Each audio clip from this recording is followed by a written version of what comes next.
We are back with Cats and Rats, not NHL After Dark, Olympic coverage After Dark. I'm your host, Kirby Lupo, joined alongside my producer. Nice to have him back here. Big C's, Cesar Lucero, my co-host, Cody Stevens, and Nick J. Levine that we've also been missing here of late. He's going to be running our first USA live stream coming up. Is that right, Nick? That's right. Next Thursday, 3:10 p.m. Make sure to tune in. To be determined who's going to be there, but we're going to get those details confirmed. I'm going to try to make it, so we'll see.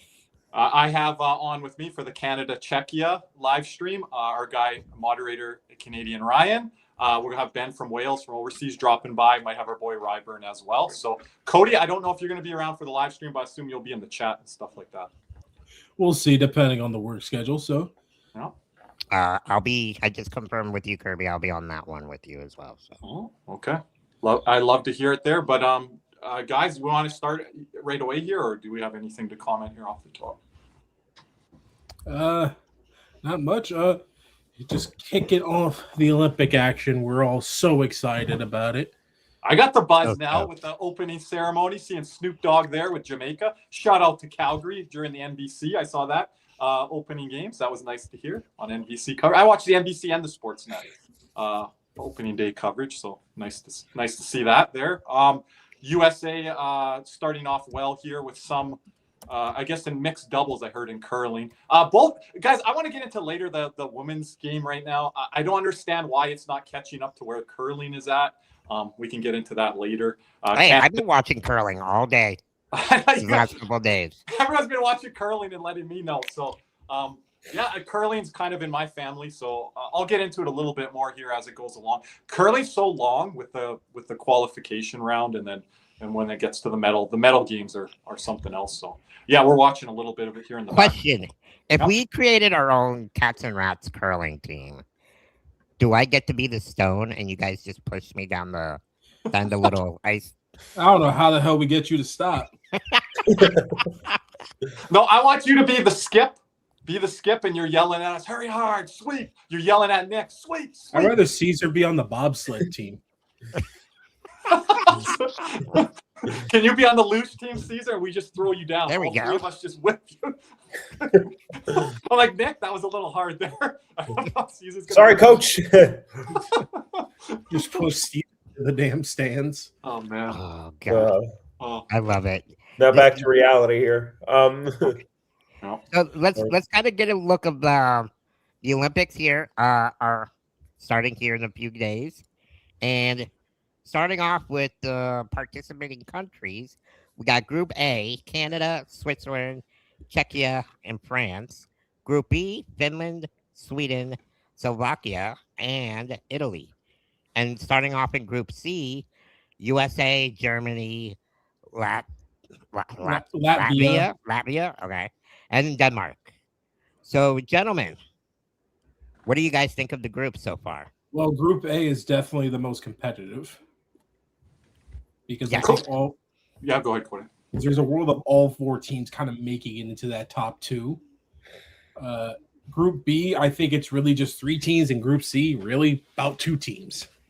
I'm going to push back. I really like Group C with what Germany has with NHL talent, and Latvia. Latvia could be that sneaky team. Cody, you're saying with France. I think Denmark and France don't have much of a shot as such as Italy. You could argue three nations in all of the other group stages with, I would say, the least lean for me to Slovakia, but I don't want to underestimate them in that group where Finland is missing Alexander Barkov, and we don't kind of know what to expect from that group as they have, we're going to get into them a little bit. One or two non-NHL guys, one of them on the back end there on the blue line. Finland should still make the top two out of that group. What is that? Finland should still make the top two after. They should. I don't think Slovakia can give them a scare though. And those three, like all across the board, just the bottom three teams on the Group A, B, and C line, I think they don't really have a shot. Is how I'm going to put it. I'm not going to put it at 0%, but I think the other nations have a shot at getting in as a wild card spot or whatever, which we'll go over here in a second. Nick. Yeah, I would probably say Group C is interesting. I'm really kind of intrigued to see what Germany is going to do. I agree with you on Group B. I mean, obviously the Barkov injury being a very tough blow for Team Finland back-to-back years, missing Heiskanen last year. Now they're missing Alexander Barkov this year. They've kind of, realistically takes them out of any realistic shot at competing for a medal without those guys in there, but should be really fun to see. I'm also interested to kind of see with Latvia. I think they could be a little sneaky. I wonder, you take a look at some of these guys. I was talking to a couple people off air, and like how many of these guys who don't have NHL contracts are going to show up and really make a name for themselves here. And I'm going to be looking forward to that, and we'll see where it goes. I mean, an interesting note to watch, as he says here that McAvoy and Vilmanis play on Thursday on the live stream. First time. That's the sub storyline. And Charlie McAvoy I forgot about that. A little hack to the ankles after, a little grab with the collar. Posted something on Twitter, but it's the Olympics, not the Four Nations, different rules. They're probably not going to be able to do what everybody wants them to do. But is that going to stop the players from doing it? Kirby? Well, I was just going to add, what about Charlie crying on X and Instagram about this, putting the hit on there? And I was going to say, because didn't he do this to Ekblad a few years ago? Ekman Larson. He did OEL. OEL, okay. Which OEL is going to be there? Yeah, he's going to be there too. Charlie. But I mean, Latvia does have. I mean, their two goalies are going to be their best bet. I mean, who you rather start, Kirby? Elvis Merzligas or Artur Shilovs? That's a tough question, Cody. Maybe a slight lean to Merzlikin. Have him on a short to medium leash there. You're going to play both guys, though. I would think. Hey, listen, those are their. What's the Latvia schedule? Do they have back-to-back? Because the teams that have back-to-back, they're going to be starting their other goalie for sure. We've talked about in this tournament in the past where you've had 5 round-robin games. Little different now, so you might not run through. Everyone has back-to-backs. Everyone does. Well, that just adds the backup goalie. And I know we have a special guest later join us later, Jack, and I know he's going to get into the USA goaltending a bit with his segment. So that's going to be interesting there. Maybe they start Merzlikins in that opening game against US, right? And then they'll go from there. USA's toughest game, I'm going to say, I think, is at the end of the group stage with Germany. So that'll be interesting. What's the goaltender then? What's the lineup looking like? All that. Anyway, should we get to some of these rosters? Yeah, we get to some rosters. Before we do, we're gonna kind of get to go into the tournament format. 3-2-1. Yeah, because they're gonna ask us a lot, so we should share this throughout, guys. All right. Tournament format: the 12 teams are broken up into 3 groups, and will play a round robin within their group. After the round robin, the 12 teams will be seeded based on this criteria: higher position in the group, higher number of points, better goal differential, higher number of goals scored, and better 20. Why is better 2020 IIHF World Rankings? Why is that a thing? I don't know. That's 6 years ago. But the top 4 teams will receive a bye into the quarterfinals. The teams ranked 5 through 12 will play in a qualification playoff games with the following matchups: 5v12, 6 versus 11, 7 versus 10, 8 versus 9. Now, that's very interesting. I want to talk about that because you're going to have your group leaders, which is going to be your A, B, and C, and then I guess that best next team. And then you have like a qualification going through to get through to, the medal stage and stuff like that. So that's going to be interesting because you're going to have these teams in that 5-6 slot that are pretty, that 7-10 matchup. What's that going to look like with a team there that might, have a chance for an upset? I'm not sure on the 5 and 12 and 6 and 11, like we talked about Cody and March Madness, that there's going to be an upset there, but it's an interesting format and system here. And then they're using the 3-2-1 point system. I hate the way they did it like this, but hey, you get 3 points for winning in regulation, 2 points for winning in overtime, and one point for losing in overtime, and 0 for losing the game in regulation. I don't know why they have the double. Because isn't this going to be like the NHL proposed plan? Yeah, so they're it just makes regulation wins mean more, which I do agree with. So, but the way they have it listed here is like they have 1 point for each team going for overtime, an additional point earned for the team winning in overtime in a 5-minute overtime period. And remember, we still have shootouts. I'm not sure if it's 4-on-4 or 3-on-3. Good question. I do believe it's 4-on-4. Really? Okay. I know the medal round, I think, goes 5-on-5, and it's continuous. I believe, from my understanding from the past Olympics, that's how that'll look there. So, which I want that. Like in the playoffs, I don't want overtime to change in the playoffs for the NHL. I don't want overtime rules. It is 3-on-3. 3-on-3, and then 5-on-5 for the medal round. And then, or can you find that? Wait, yeah, no, actually, it's 3-on-3 for everything. Are you joking me for the gold medal and semis? What? Yeah. Are you sure? Oh wait. Let me see something. Hold here. No way.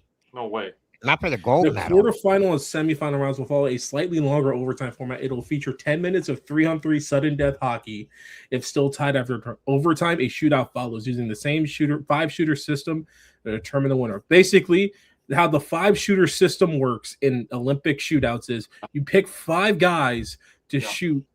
You pick the same 5 guys that you do in the NHL. You pick the 3 instead of Olympics. You pick 5. If it goes any longer, no matter how many times that person shoots, you could pick whoever you want to continue shooting. That's why TJ Oshie back in 2014, that whole infamous thing versus Sergei Bobrovsky. Oof, that's his last Olympic appearance.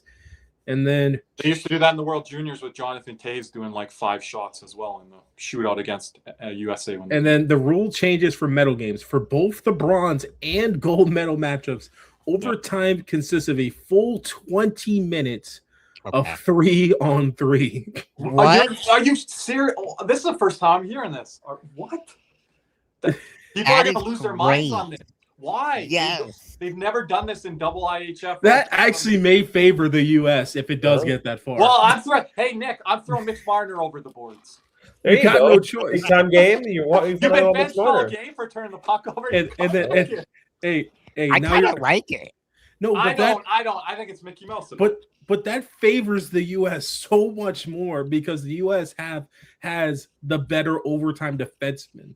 Because Canada has Cale Makar, but USA, we can throw out Quinn Hughes out there. Oh, he gets tired. We can throw out Zach Werenski out there. Oh, that's where Lane Hudson could have been. It's so much a good play. I think it favors Sweden with Erik Karlsson. I think there's other nations that this favors. I don't think it could. Yeah. Wow, that's crazy. Hey, Auston Matthews can score in overtime, Nick. Let's get into Auston Matthews.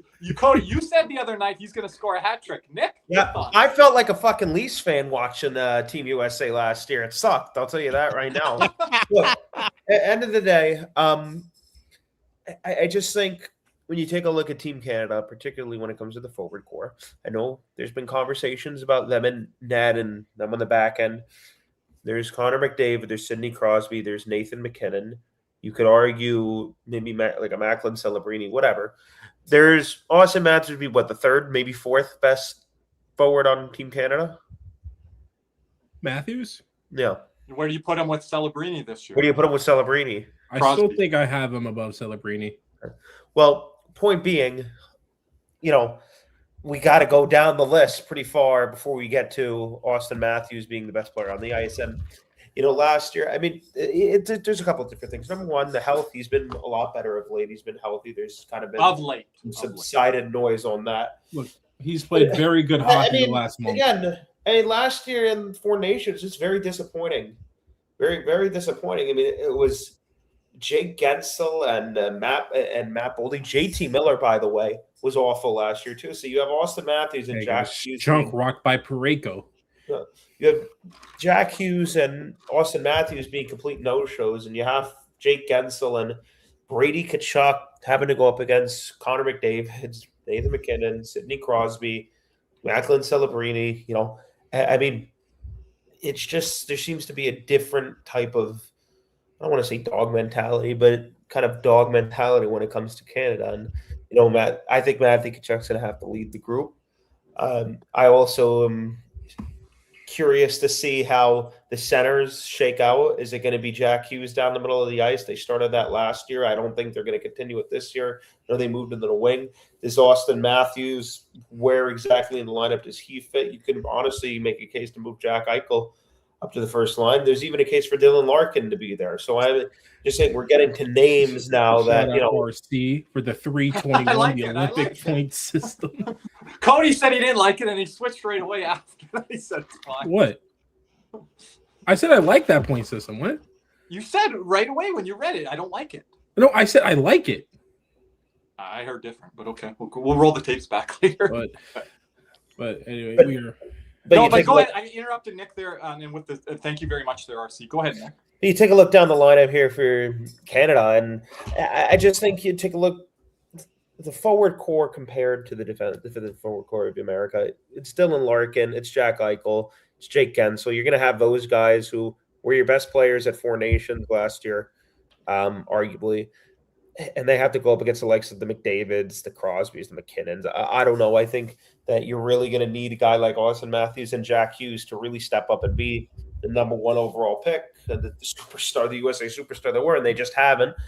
Anytime they've, not just in the Olympics or in international play, but even on their own teams, anytime they've needed to come up clutch, they haven't been able to do it. So, I mean, that to me is my biggest concern with Team USA. Obviously, the blue line's very good, but I also, people say the goaltending advantage. Like, the goaltending advantage shouldn't be where we have good goaltending. It should blow Canada's goaltending out of the water. It shouldn't even be close. That's what I mean. You need to have by advantage.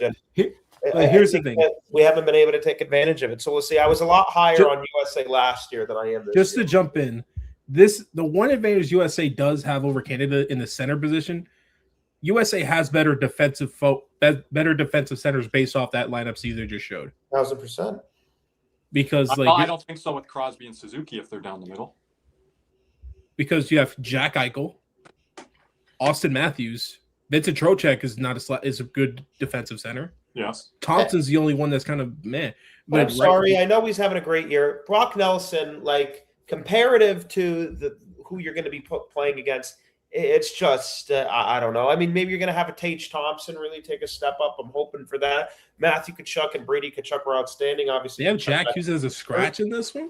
They have Jack Hughes as a scratch. So, I mean, you take a look at here, it's like, can some of these guys who haven't had success, they weren't that great last year, weren't there last year. For example, can a JT Miller have a bounce back tournament? I know last year going into it, Kirby and I were very high on him. And I think you were too, Cody. Like, this is a guy that could really kind of be a bit of a difference maker. And but that was coming off that playoff run with the Canucks where he had a really good run. So can he revert back to that? We'll see. I'm really excited to see Tage Thompson. I think he could really have a nice tournament. I think one of the biggest gripes last year is that USA left too much talent on the forward core at home. And when you're playing Canada, you don't have the advantage that Canada is. You can't be picky when it comes to choosing talent up front. You need to take the most talented players. And, they left some talented guys this year at home, like Jason Robertson and Cole Caulfield.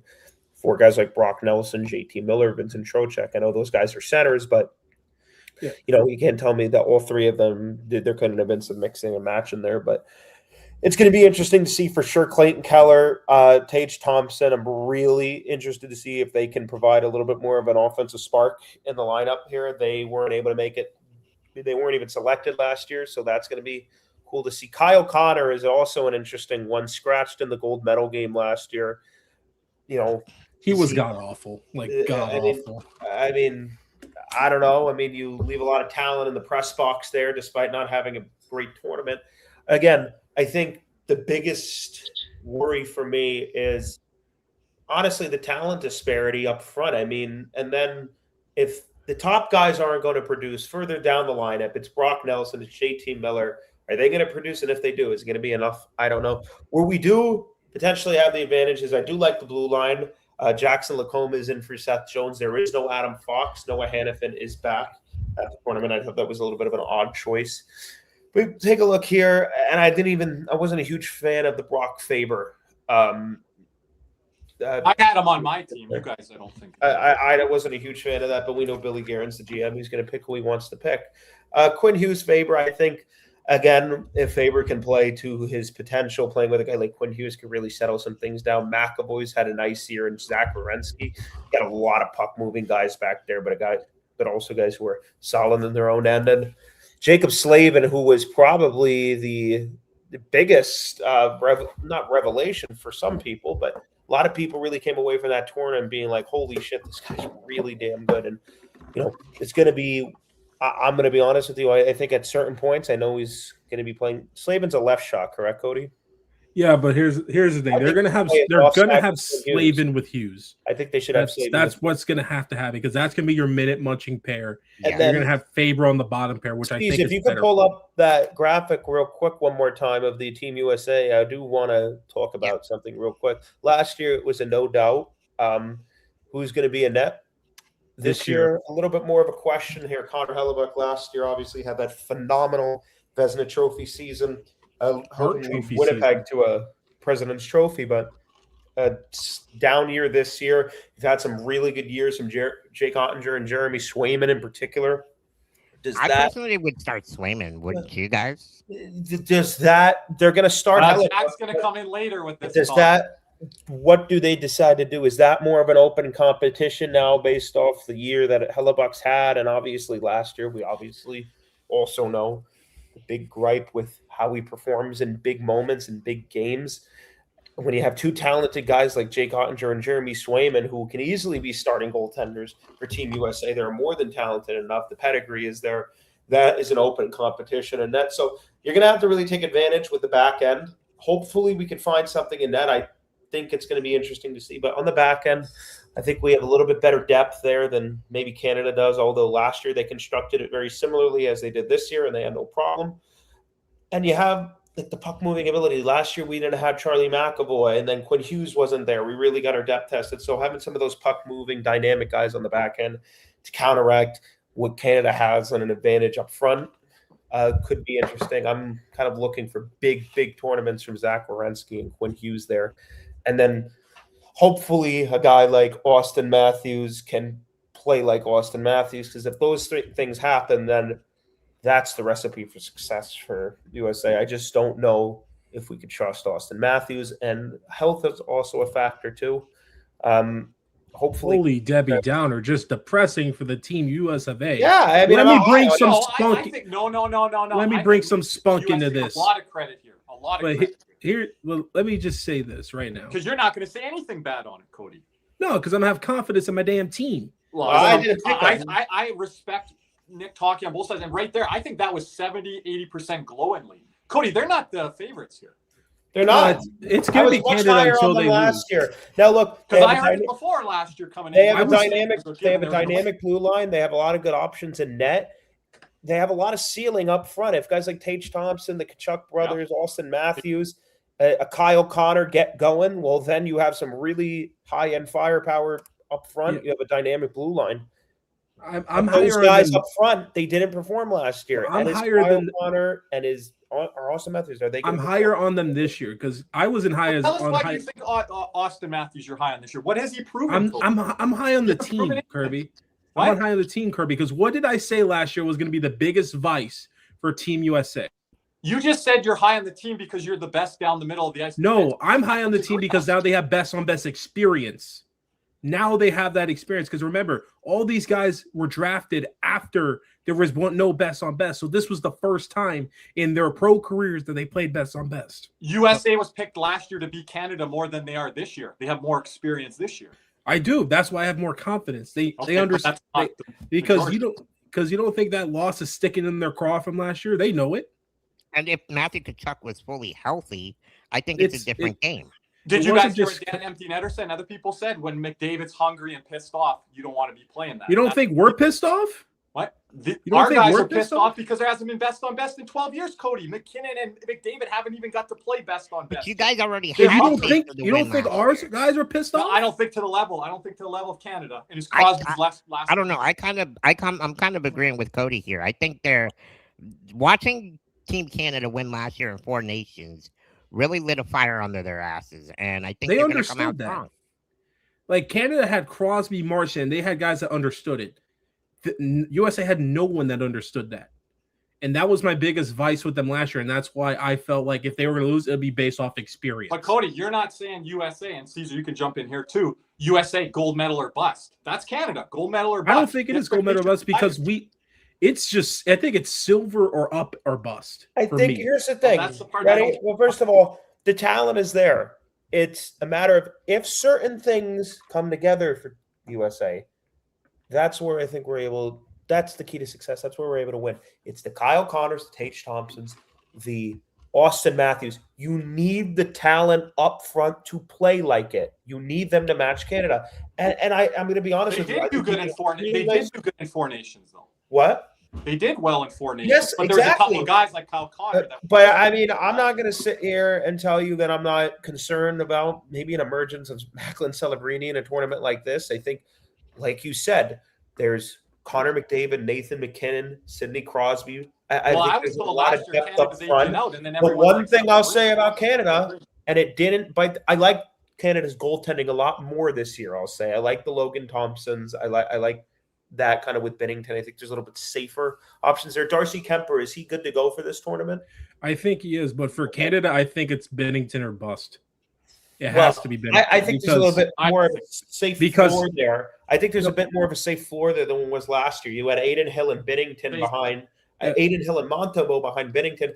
I think a Logan Thompson, Darcy Kemper actually provide a bit of a safer floor for Canada. But the back end is the problem. I think there were times last year, and we could talk a little bit more about this, where the blue line really did look suspect, and Colton Parayko and Travis Sanheim and Thomas Harley really did emerge for them. Well, our Canada, not going to be as big an issue here. I maintain the position that they should have took one of Parayko or Sanheim, not both. And then are they taking both of them this year or no? Are they both of them going? They have both of them going. Yeah, but the thing is with why, because Hellebuck had the playoff vices last year, and it was very understandable. Logan Thompson has the exact same thing, because in the Carolina series he was god awful.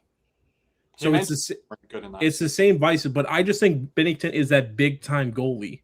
I think he's the big game goalie for Canada. If Canada's winning gold, it's with Binnington and net. I don't think it's with Tom. I don't think they can win it with Thompson and net. Kemper maybe, but what's his health like? I think it's Binnington or bust for Canada. So you have Thompson down in the third string spot. I'm not a big Logan Thompson guy. Like, it's just I'm indifferent on him. It's just whenever he gets to the postseason, he kind of shits himself. It's kind of like let me use Nick's analogy. It's Freddie Anderson syndrome. Yeah. Like good regular season goalie. I'm there. I also think, again, the biggest position of advantage that we're supposed to have, we haven't taken advantage is goalie. It's not like that's where it needs to be. The gap needs to be completely in favor of us, and it hasn't been. It's not as big an advantage as it needs to be. Now, if Jordan Binnington decides to, become a shell of himself, and Connor Hellebuck wants to turn back the clock and actually show up, well, then there you go. But the biggest advantage for Team USA hasn't been that wide gap over it wasn't last year. And the way the goalies shake up this year, it's like, I don't know. I mean, can Ottinger or Swayman catch fire like that? I just want to comment on Diehard's comment here. Canada loses an early game or something, everyone's going to get excited. Canada's lost before in the preliminary round, come back and won the gold. So I don't bank on the preliminary round like some fans here maybe.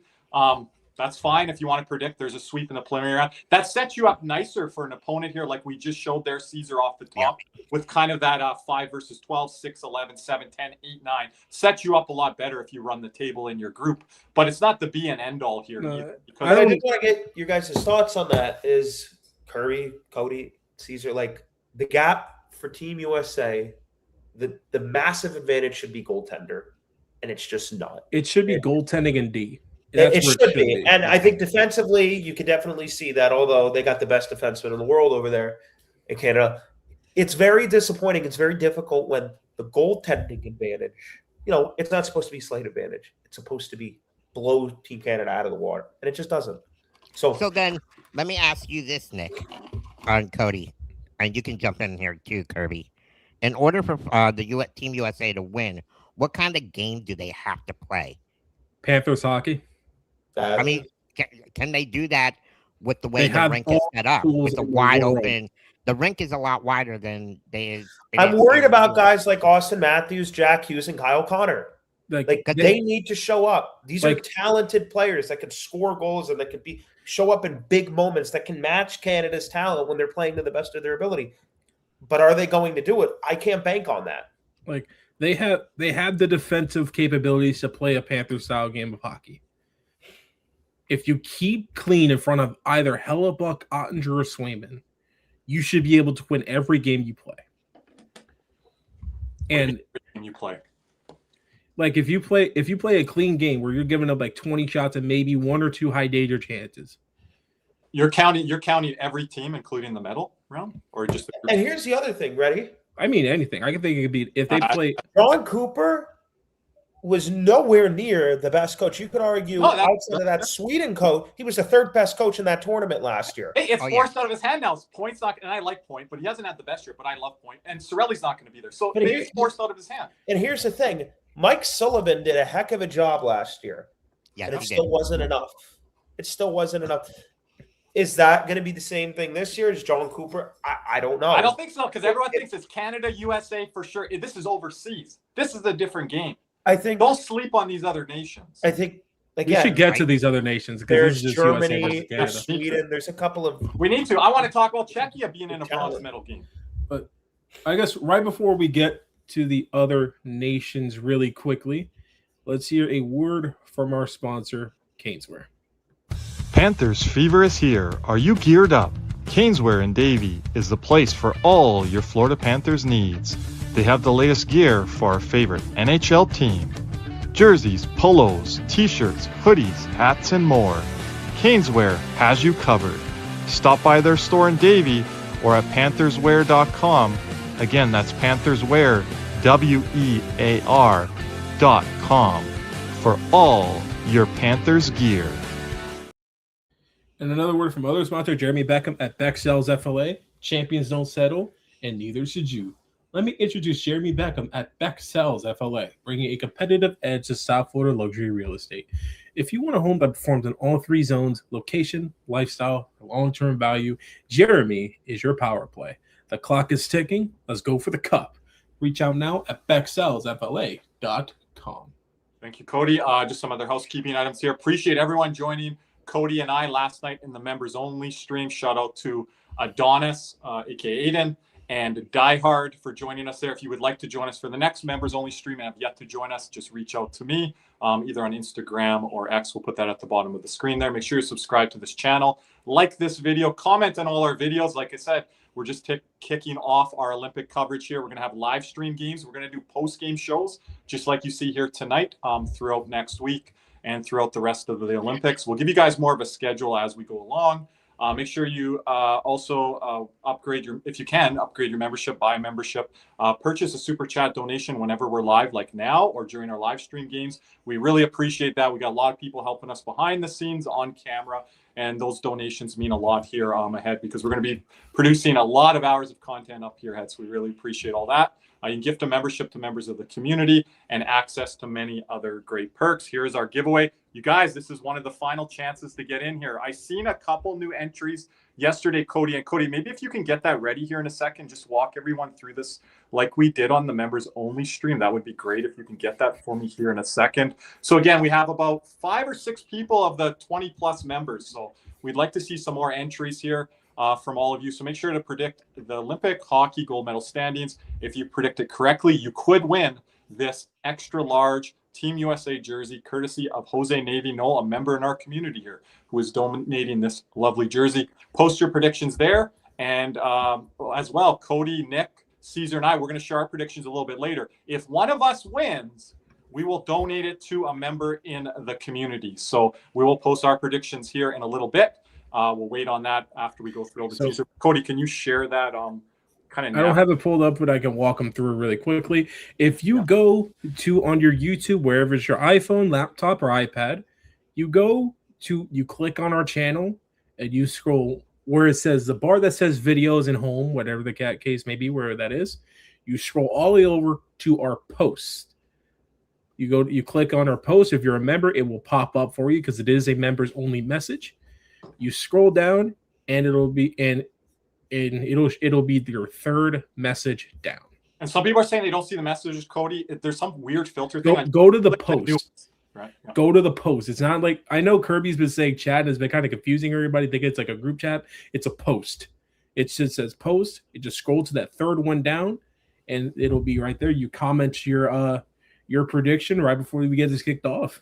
Yeah, and I can't pin it, so it's down there. So I can't bring it up. I wish I could. And then if you want to see everyone else's, just click the filter button.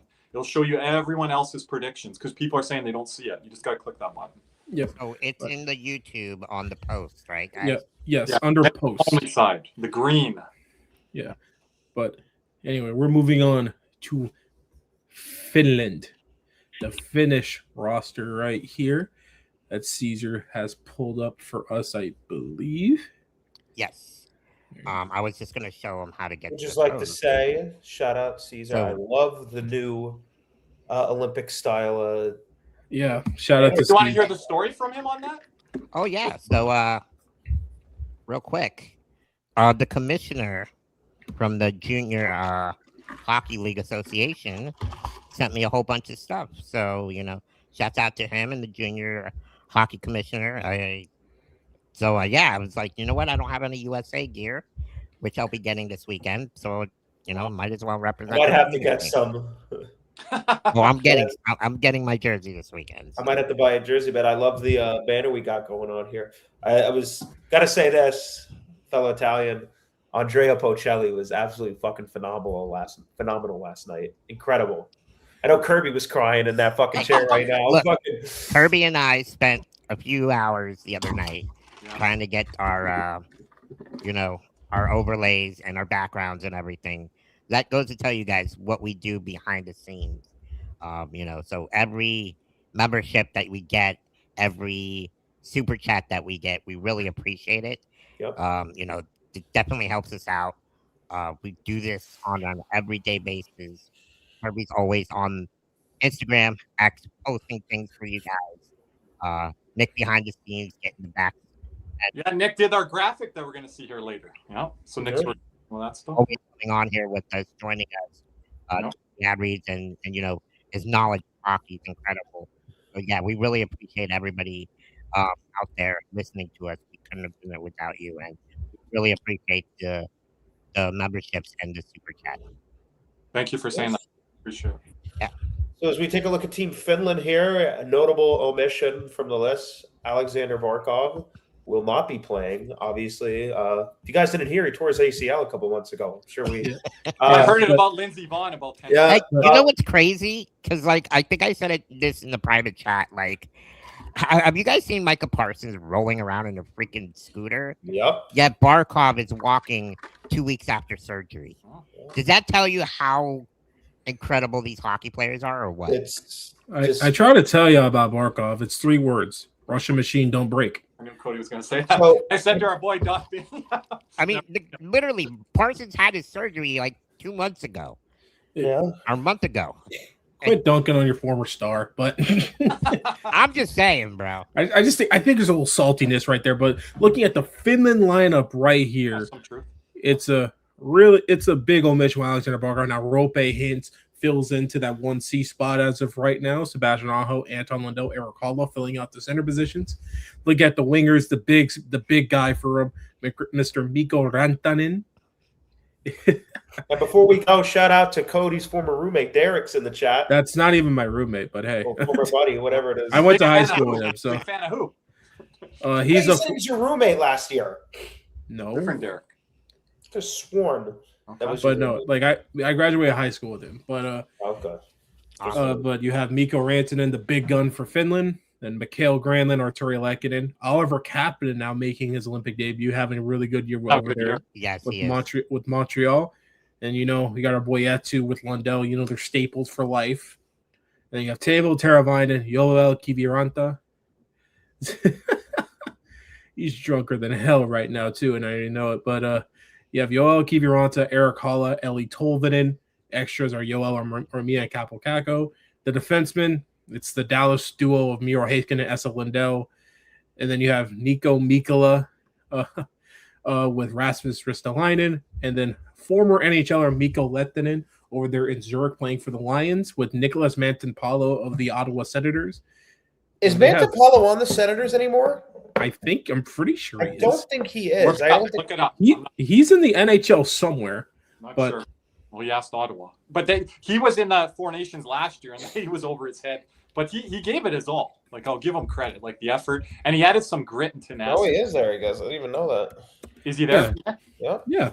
What about the NHL, the non-NHLers? Is he listed there, Cody? Yeah, Mikko Lehtinen right there. Former This is the Maple guy Leaf. you wanted to talk about, Cody. You want to look forward to this Olympics. I want to see guys like him, because those are guys that, are not in the NHL, and they're probably looking back to Florida State. Probably for soccer, but yeah. But By the way, we're Florida State athletes in Gonzaga, Cody. I thought I'd mention that to you. So I will just start by saying Finland has gotten absolutely fucked over the last 2 years. Miro Heiskanen, their number one defenseman, was out, and now their number one center is out. So an unfortunate series of events for them. But I was talking to a couple of people. I think the goal for Finland here is you want to win that game against Sweden, see what you can do. That was the goal last year, is be able to maybe win a game or two. They came pretty close with Canada last year, Kirby. I know you were sweating that one out a little bit at the end. That was interesting. That was very interesting. McKinnon's like, I got to put the team on the back here for a couple minutes. Let's take this one home. But then the goalies is just one guy, as you say, Saros. And you have Unis Corpusala, Kevin Lankinen backing him up. But I said Cody last year, Saros needed to be MVP level, and he wasn't that, unfortunately. He wasn't even close. He was not good. And Lankinen was really bad. I think it was in that Sweden game. Lankinen got the start. He couldn't even make a save. So they didn't get enough goaltending. I can't believe they can just produce the same type of player. Like if you look the at last 30 years. Yeah, look at the bottom nine. All of them are the same type of player. But now they have more skill, and it's sad again that Alexander Barkov's not here. Mikko Rantanen, as you can see here, highlighted. Rope Hands. Like there's skill level guys now in the Finnish program. They got some damn good centers too. I mean, you got Czech and wingers and Joel Armia and Etulo Starinen. Get a top six guy in there. Mikhail Granlund, Arturi Lekkinen. So there is talent there. The blue line. You guys always talk up Lekkinen. Yeah, I mean. Blue big line guy. Again, this is a legit roster, right? I mean, but again, the talent, obviously, with Alexander Barkov, I think they're gonna mightily struggle, and it's unfortunate. You say Saros, can he bounce back? Could he have a great tournament? I don't know. Again, it's hard to see really what the path here for Finland is. I don't think they'll be very successful, to be completely honest with you. Now, a lot of fans, Caesar, before you jump in, they think, are they a bronze medal contender, Caesar? Yeah, I think they are. They just have to play really well defensively on the forward side, and they have a chance to with the centers that they have. Saros, like you guys said, has to play much better than he did last year. Do you think Finland can lose to a Latvia, Kirby? Yes. Yeah. I feel like Latvia's got I think they could lose to a Czechia this year. That's what I was just going to ask next. Could they lose to a Czechia? Yeah, like Czechia is a lot better. So they're closer to Czechia now that Barkov's not there.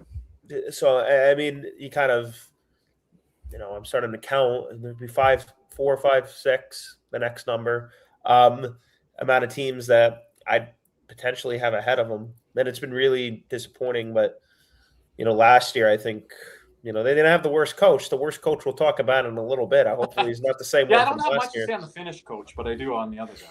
Yeah, I mean, it was just a tough break for them last year. I think it's going to unfortunately be the same for them this year, but who knows? I mean, seems surprising before. Maybe Mikko Rantanen freaking has a tournament. So if they could play 2-1-3-2 hockey and find their way through with those extra point system and then make an upset maybe in the quarterfinal, you get to a semifinal. Like Finland is a proud nation that will compete for a bronze. And they want to be in that game. I just don't know if they have enough to get through this game. And let's kind of get into the Switzerland lineup here, guys. Sweden, not Switzerland. What am I talking about? Sweden. There we go. What do you guys think of their roster? First, breaking news, boys. This is the same coach from Four Nations, Sam. That's what I just. Okay, I was just looking that up. Okay, it was Sam. Automatically fucked. Rasmus Dahlin, go to the gulag. But I'm just saying this guy had Rasmus Dahlin at 17 minutes of ice time. He had freaking Rasmus Anderson ahead of him at some points, I think. But Rasmus Dahlin, probably a top 3, top 5 defenseman in the NHL. And I don't know. But anyway, the Swedish roster goes as follows. First, this is projected lines. These are not the true lines. But it goes as follows. Jesper Bratt, Mika Zibanejad, William Nylander. Then finishing out the centers, Elias Pettersson, Joel Eriksson Ek, and Elias Lindholm. The wingers are Philip Forsberg, Lucas Raymond, Adrian Kempe, Ricard Raquel, Gabriel Landeskog, and Alexander Wenberg. Their extra center forwards, according to this, are Pontus Holmberg and Marcus Johansson. D, Victor Hedman, Rasmus Dahlin, Gustav Forsling, Erik Karlsson, OEL, Oliver Ekman Larson, Rasmus Andersson. Their extras, according to this, are Philip Broberg and Hampus Lindholm. Goalies are Philip Gustafson, Jacob Markstrom, and Jesper Wallstedt. I just want to jump in here, Cody. I think on paper, one of the deepest nations at wing and defense combined. Yep. Yeah. I think, but you win games sometimes. They're also 3 goalies deep too. What's that? And They're they're also goalies deep, too. I feel We like get into the goalie. And you take a look down the middle. I mean, look, it's not on paper. There's been those individuals have struggled over the last couple of years, but the talent is there. Similar to the ceiling, like if you have a Zibanejad who's had a bounce back year overseas, that could change some things because Zibanejad. I mean, Elias Pettersson, a very talented guy. You have Was the worst guy for nations. Elias Lindholm. I mean, with the talent they got on the back end and on the wings, like Nylander, Bratt, Raymond, Forsberg. I mean, down the middle of the ice, they're not slouches at all. Like if you like America's wingers, look at Sweden's wingers. I think William Nylander, he's my dark horse MVP for this tournament. He loves international play. He loves the 3 crowns on his chest. And I think this tournament benefits them a little bit more than it did last year. Wait, they have Forsberg with Erik Karlsson on this? Oh, good. I know have last mercy. year, and then they have Kirby's guy as an extra, Pontus Holmberg. I know last year, Kirby, we talked about, is Sweden a little bit too soft? That's not going to be as big a factor this year. You sure they have the same coach?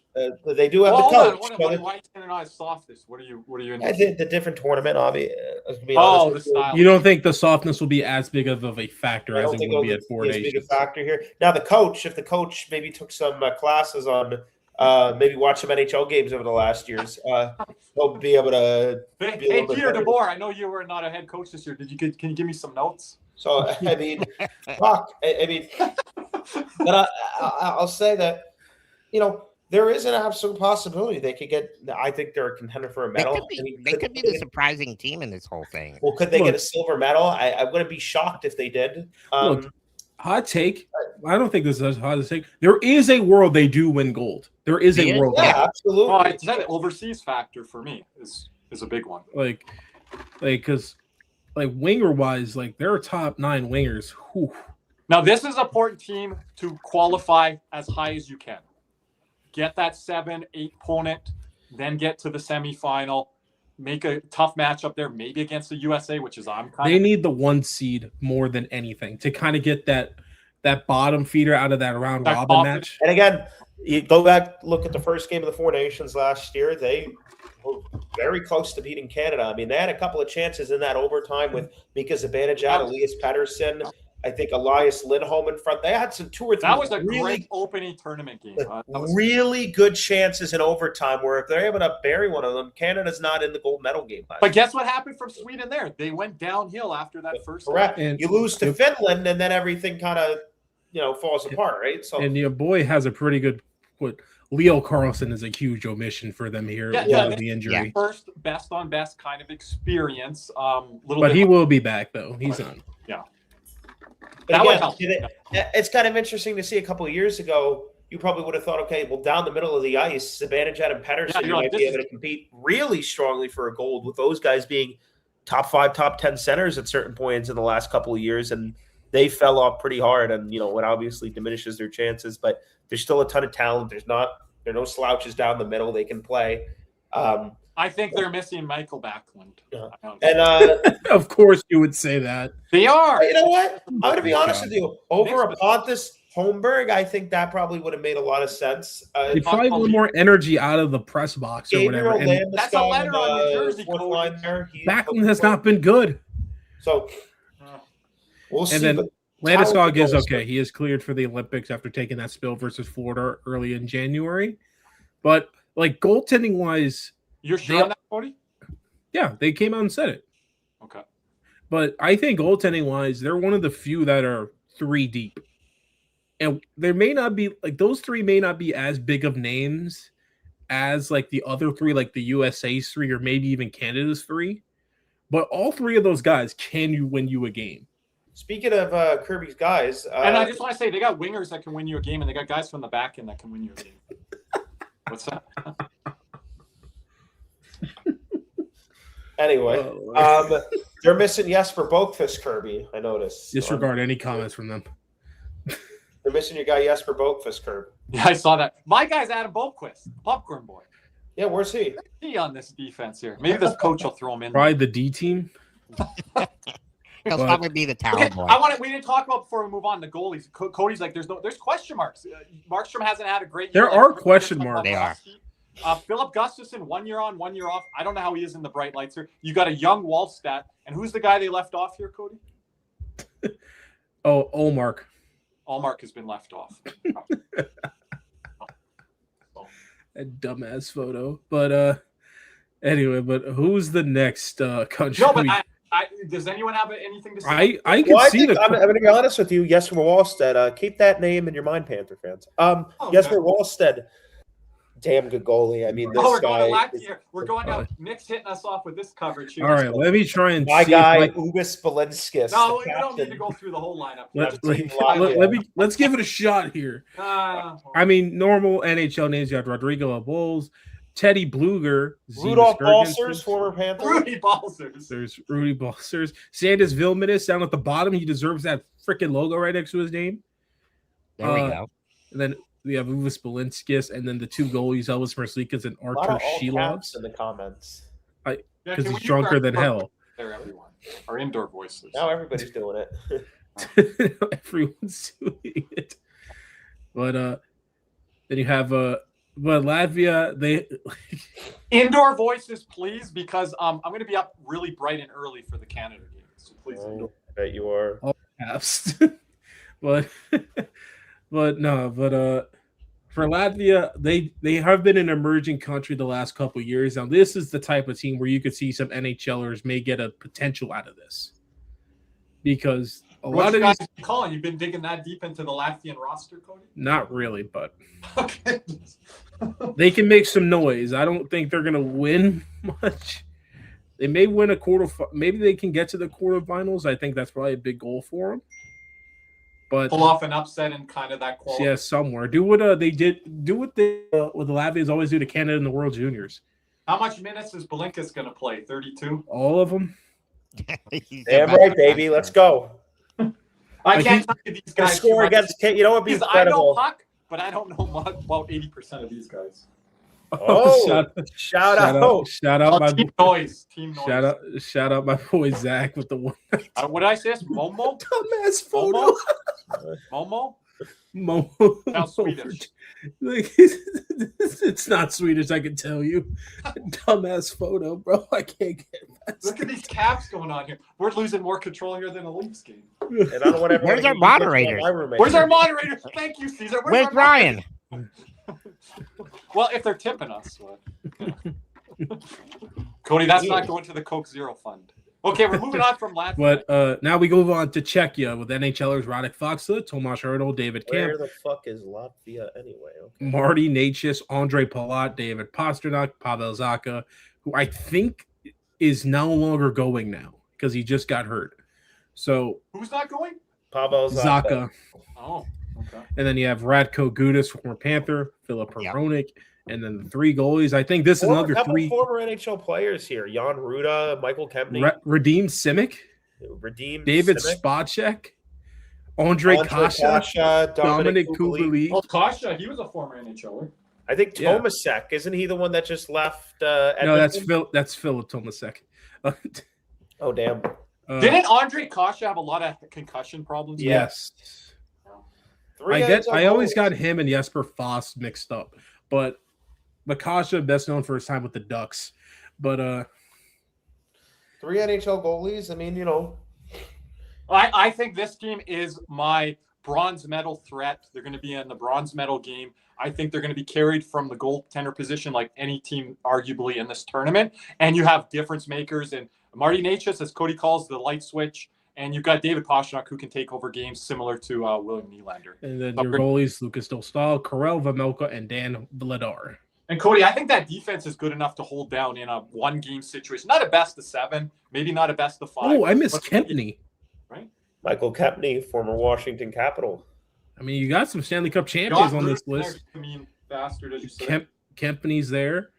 Why is that his name? Why is that his name? Dan Vladar's in there. Now, they didn't pick a goalie in this. Who did they leave out again? I don't even know. There's a guy they left out over Vladar.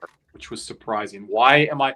Do you know it in chat, Cinema, your boy? Do you know who they left off the roster? There's a goalie they left off. But this is a nation deep in net here now, too. And Cody talks about, he thinks Team USA is going to play like the Panthers. If Czechia goes far in this tournament, I never said I think Jack Hughes, Jack like Hughes, the Panthers. Jack Hughes definitely screams to me. I never said I think they play like the Panthers. I said if their best chance to win, they have to play. I don't think they're Panther. Like I think a team. Herbie, you don't think Jack Hughes screams Panther style?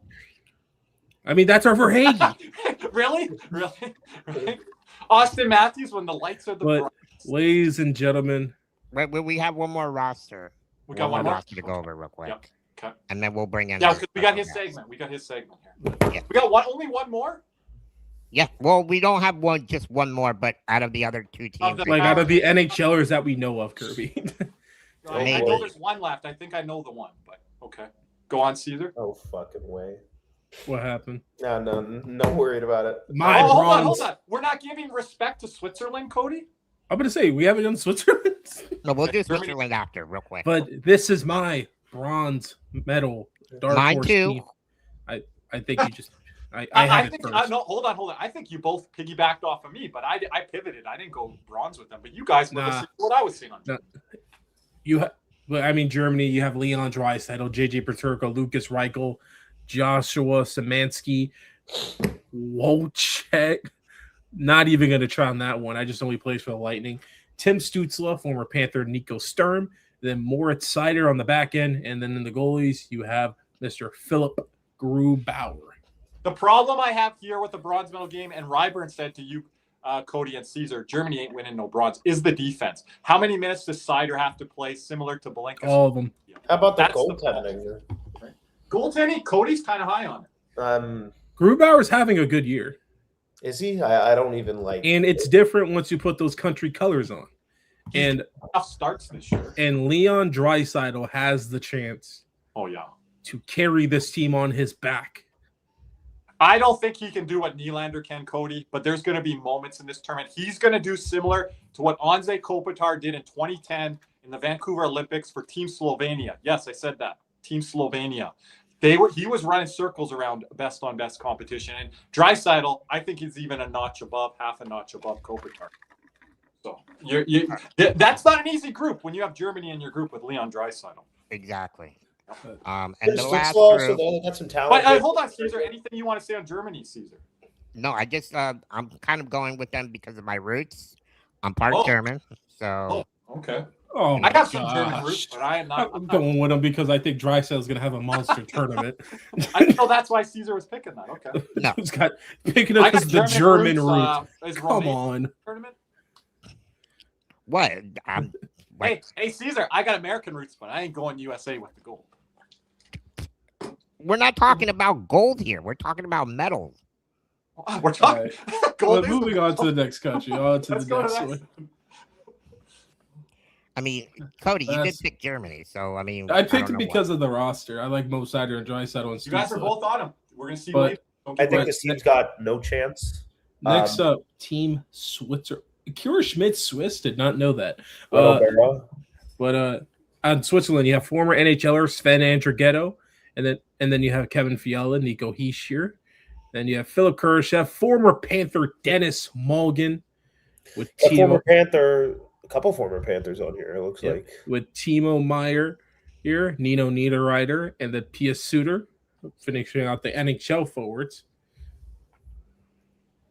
And then you have, on the back end, you have Roman Josi,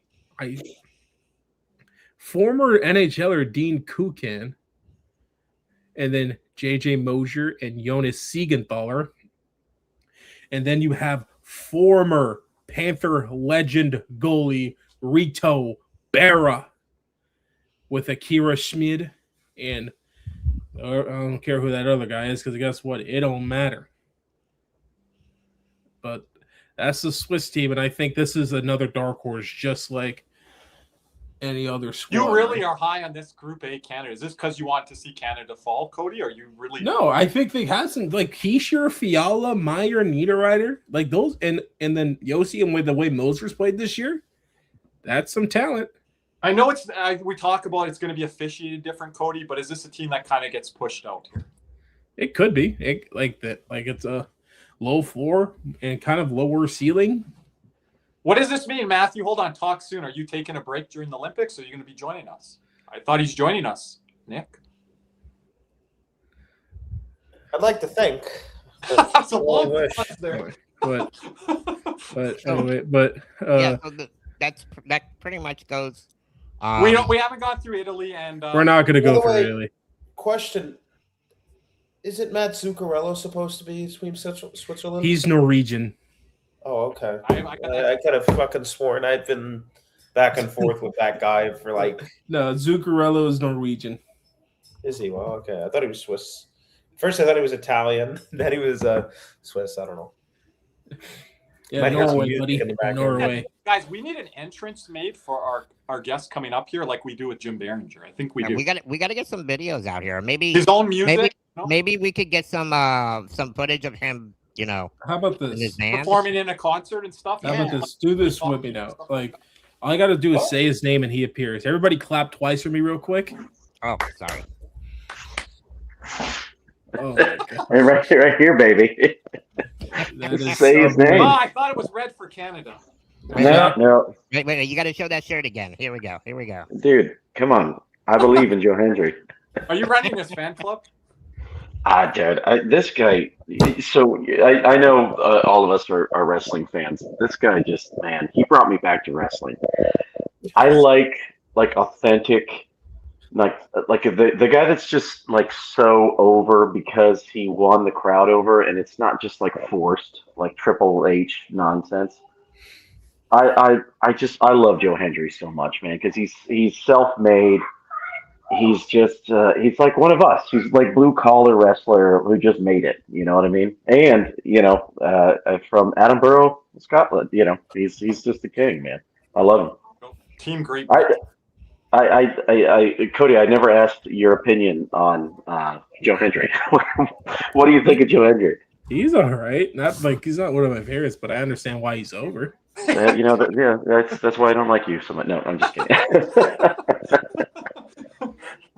He's got dude, I love the dude. He's just, I don't know what it is about him. He's just like intoxicating. I don't know why. It's like he shows up and he's just so funny and surly, and then he's also like getting better at wrestling. He's rad. And then he writes diss tracks, like he writes diss tracks from like 90s alt rock songs. You know, I don't know what's not to love about the guy. Speaking of music, we had your music appear. How are you guys doing? Give a plug for yourself here instead of my overture about Joe Hendry. My bad. By the way, thanks Jack for the music here. Hopefully we won't get any copyrighted on our stream anymore. I can't hear C's. Can anybody hear you? Yeah, we got C's. Oh, drop down and come back. Oh no, I can hear everybody. Oh no, now you can hear him? Yeah. All right. Okay. Can you hear me? I still can't hear C's. No. You guys can't hear me? Drop down and come back. Yeah, I will. We're having a spaces issue. All right. Cody. All right. But you guys can hear me, right? As we're waiting for Jack, we did forget one country, but I got it pulled up right here. We got Team Slovakia. Yes. We'll leave out Italy and France not to discuss. Because no one cares about Damien Clare in Italy. Like the only NHL on there is Lucas Fiza. That's about it. Nick can speak on his motherland. But Slovakia, the NHLers are Dalibor Dvorsky, who I believe was on waivers earlier this year. Waivers? Yeah. Dvorsky? Isn't he like a rookie? I have no idea. I could be completely wrong, but oh well. But Martin Pospisil, Pavel Regenda, former NHLer Adam Ruzicka, Tomasz Tatar, and then you have Juraj Slavkovsky, and on the back end you have Eric Chernak, Martin Feravari, former Toronto Maple Leaf Martin Marincin, and then Simone Nemec. And then those goalies, you got about as good as. Those goalies might have zero NHL experience. Can anyone let us know in the chat? Oh, shoot. Oliver Okular, who was a former Panther draft pick right there. Cody, are those goalies zero NHL experience? Nick? I'm pretty sure. I've never heard of any of them. Don't ask me to say their names. Do the shot, Caesar. Come on. Nope. And now let's kind of bring our special guest again. Yes. He's here for a segment today. So can you hear me now, Jack? Yeah, no, loud and clear. How are you doing, buddy? I'm doing great. Yeah, so like I was saying earlier, thank you again for our intro music and our exit music. All So the time. awesome. Hey. Yeah, on our members only. It's going to be part of our post-game show too, Caesar, when our boy moderator Ryan puts it together for us. Anything I can do to support the community, obviously. Nick, I'm glad to see you're in one piece. Yeah, well, it's been a Peace, great week. show. Been a week. Oh gosh, I don't know anything about Joe Hendry, by the way. I do apologize, but well, hey, I'm right there with Nick. I'm sorry. No, Nick, No, see, oh, you know old school stuff. hey, Nick, see, just clap 2 times for me. Clap. there he is. There Say he his is. name. Say his name, and he Right. appears. But I don't think we can run that on copyright. we have Mr. Jack Powell here for a special segment that he's prepared for us. Jack's Olympic X Factors. Okay, so I did a little bit of a deep dive. So I'm only going to talk about the teams I feel have a chance to medal. So these are my teams that I think have a chance to medal. Obviously, well, you know, and Canada. Players from those teams. So you're saying Players- like medal period, right? Medal You're period, not like putting them in, Gotcha. gold, Gotcha. silver, if everything goes. Italy or France. Yep, gotcha. No. In no particular order. If everything goes the way that I think it'll go for these teams, like What it could go. What it could go, yeah. Canada, Czechia, Finland, Germany, Sweden, and USA. That's my top 6 teams in the world. Okay. Anybody have? Is there one that you would put in there? I mean, Did you Switzerland. not say Finland? I did, yeah. Okay. Canada, Czechia, Finland, Germany, Sweden, USA. Those are my top. Those are my top 6. Guys, is he missing anyone? I now? could agree with that one. I think we all agree on that. Czechia in there, which I'm kind of high on this tournament, Olympics. So what I wanted to do was because I like the underdog, I wanted to just find players on these teams and get little sort of nostalgia notes on all of them.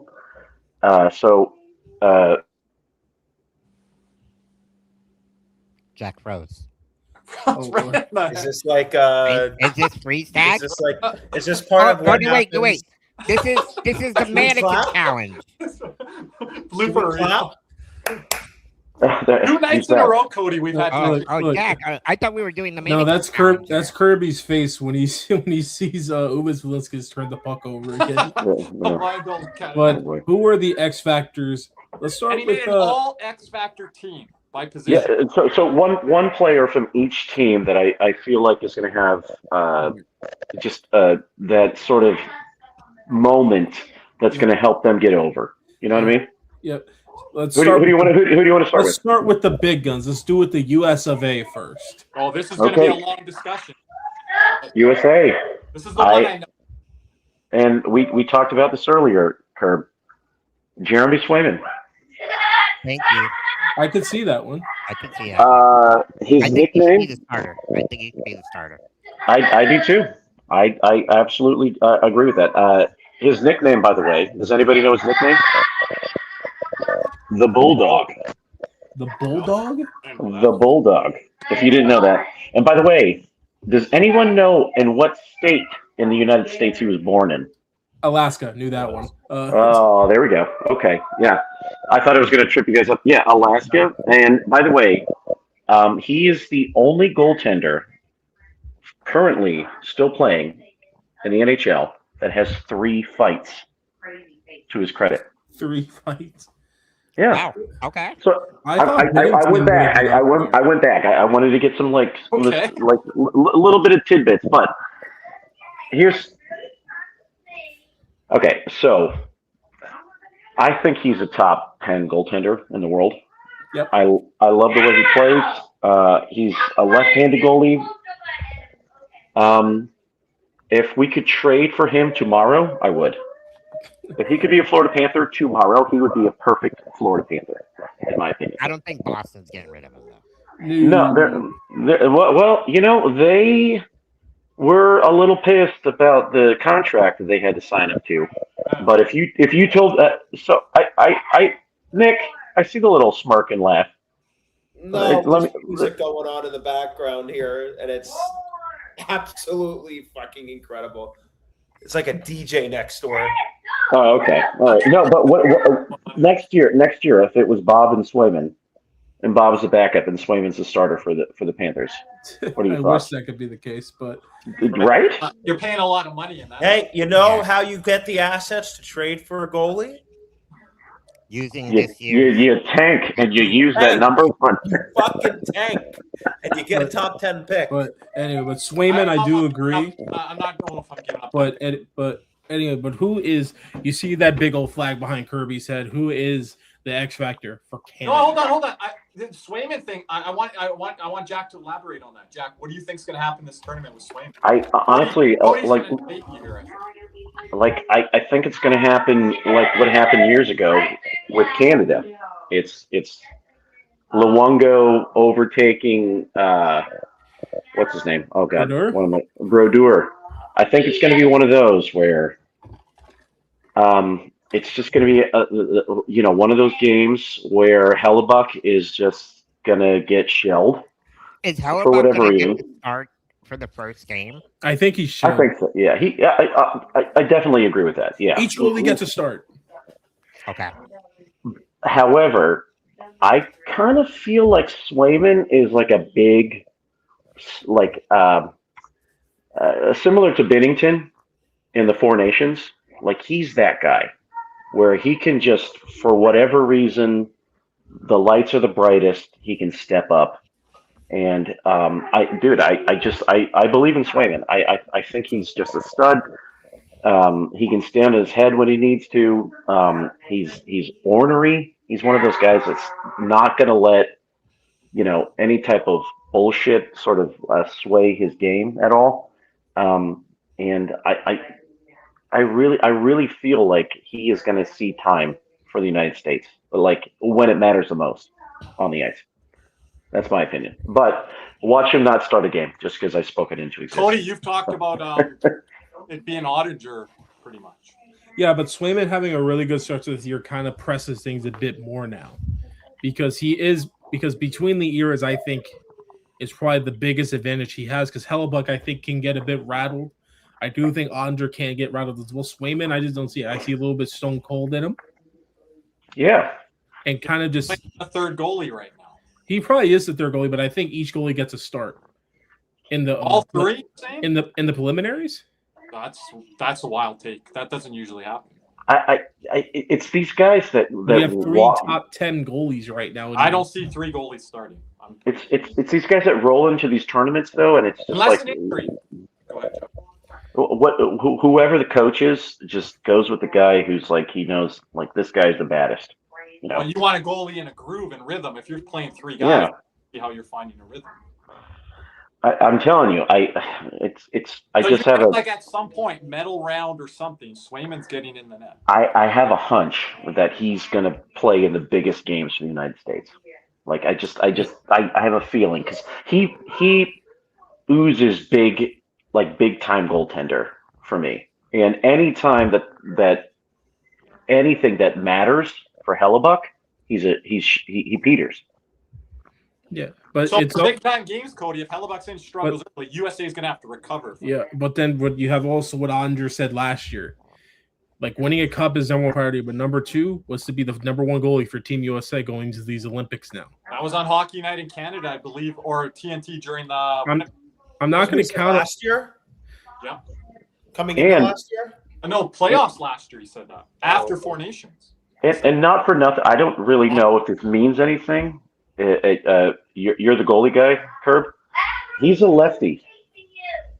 Does that mean something? Yes. Lefty catcher. Yeah.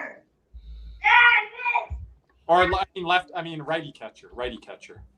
No, he's lefty. Oh, lefty. Okay, that's normal. Okay, I'm a righty in baseball, but I catch left. That's standard. Okay, so it means absolutely nothing. No, handedness in goalie really doesn't mean too much. How many is there, Cody, with right-handed catchers? I don't know. Right now in the league. Well, sorry to interrupt, guys, but I got to get going. Yes. I have to get to work. I start in 10 minutes. So. All right, have a good one, Big C's. It was a pleasure, guys. You guys have my predictions. Yes, we will share them later. anything you want to say on this? Nope. Go Team USA. Kirby, blow it out your ass. Damn right, Kurt. Blow it out your fucking ass, pal. Okay, and he wants to come on the stream with me on the Canada Czechia. Okay, we'll remember that. How about you have Chris Scott on? Why don't you have Chris Scott on for Canada? If you're he's not American and he's on. No, it's superstition, isn't it? I'm sending him your way. No, I'm going to send them your way. All right. Send me all the international. I'm going to blow it out your ass, Curb. All right. We're gonna fly Chris Scott to Canada, and he's going to do the stream. You know what? We should fly Chris Scott to Milan to be there in a Team Canada jersey. That would be or what's his name? Douglas from the Tampa Bay Lightning. Maybe he needs to go. Maybe we need to get him a Lightning jersey. But anyway, appreciate it as always, Big C's. Thank you guys. Once again, subscribe to Big C's YouTube channel. I'm not sure. I haven't seen. He's probably close to 1,000 subscribers, if not already there. Only 60 away. 60 away, guys. Go throw those subscribe buttons at Big C's. All right, C's. Have a good day at work. Thank you, guys. Enjoy and go Team USA. Let's go. All right, where are we going next? Where we go next? So next up, who is the X Factor for the Maple Leaf of Canada? So the last guy to join the team, Seth Jarvis. Sethy J. Nick, you didn't want him, I think, on the Canada roster. I don't care. I'm not a Canada fan, but look, I want him on there for performance. I think he's a good player. I like Travis Konechny last year.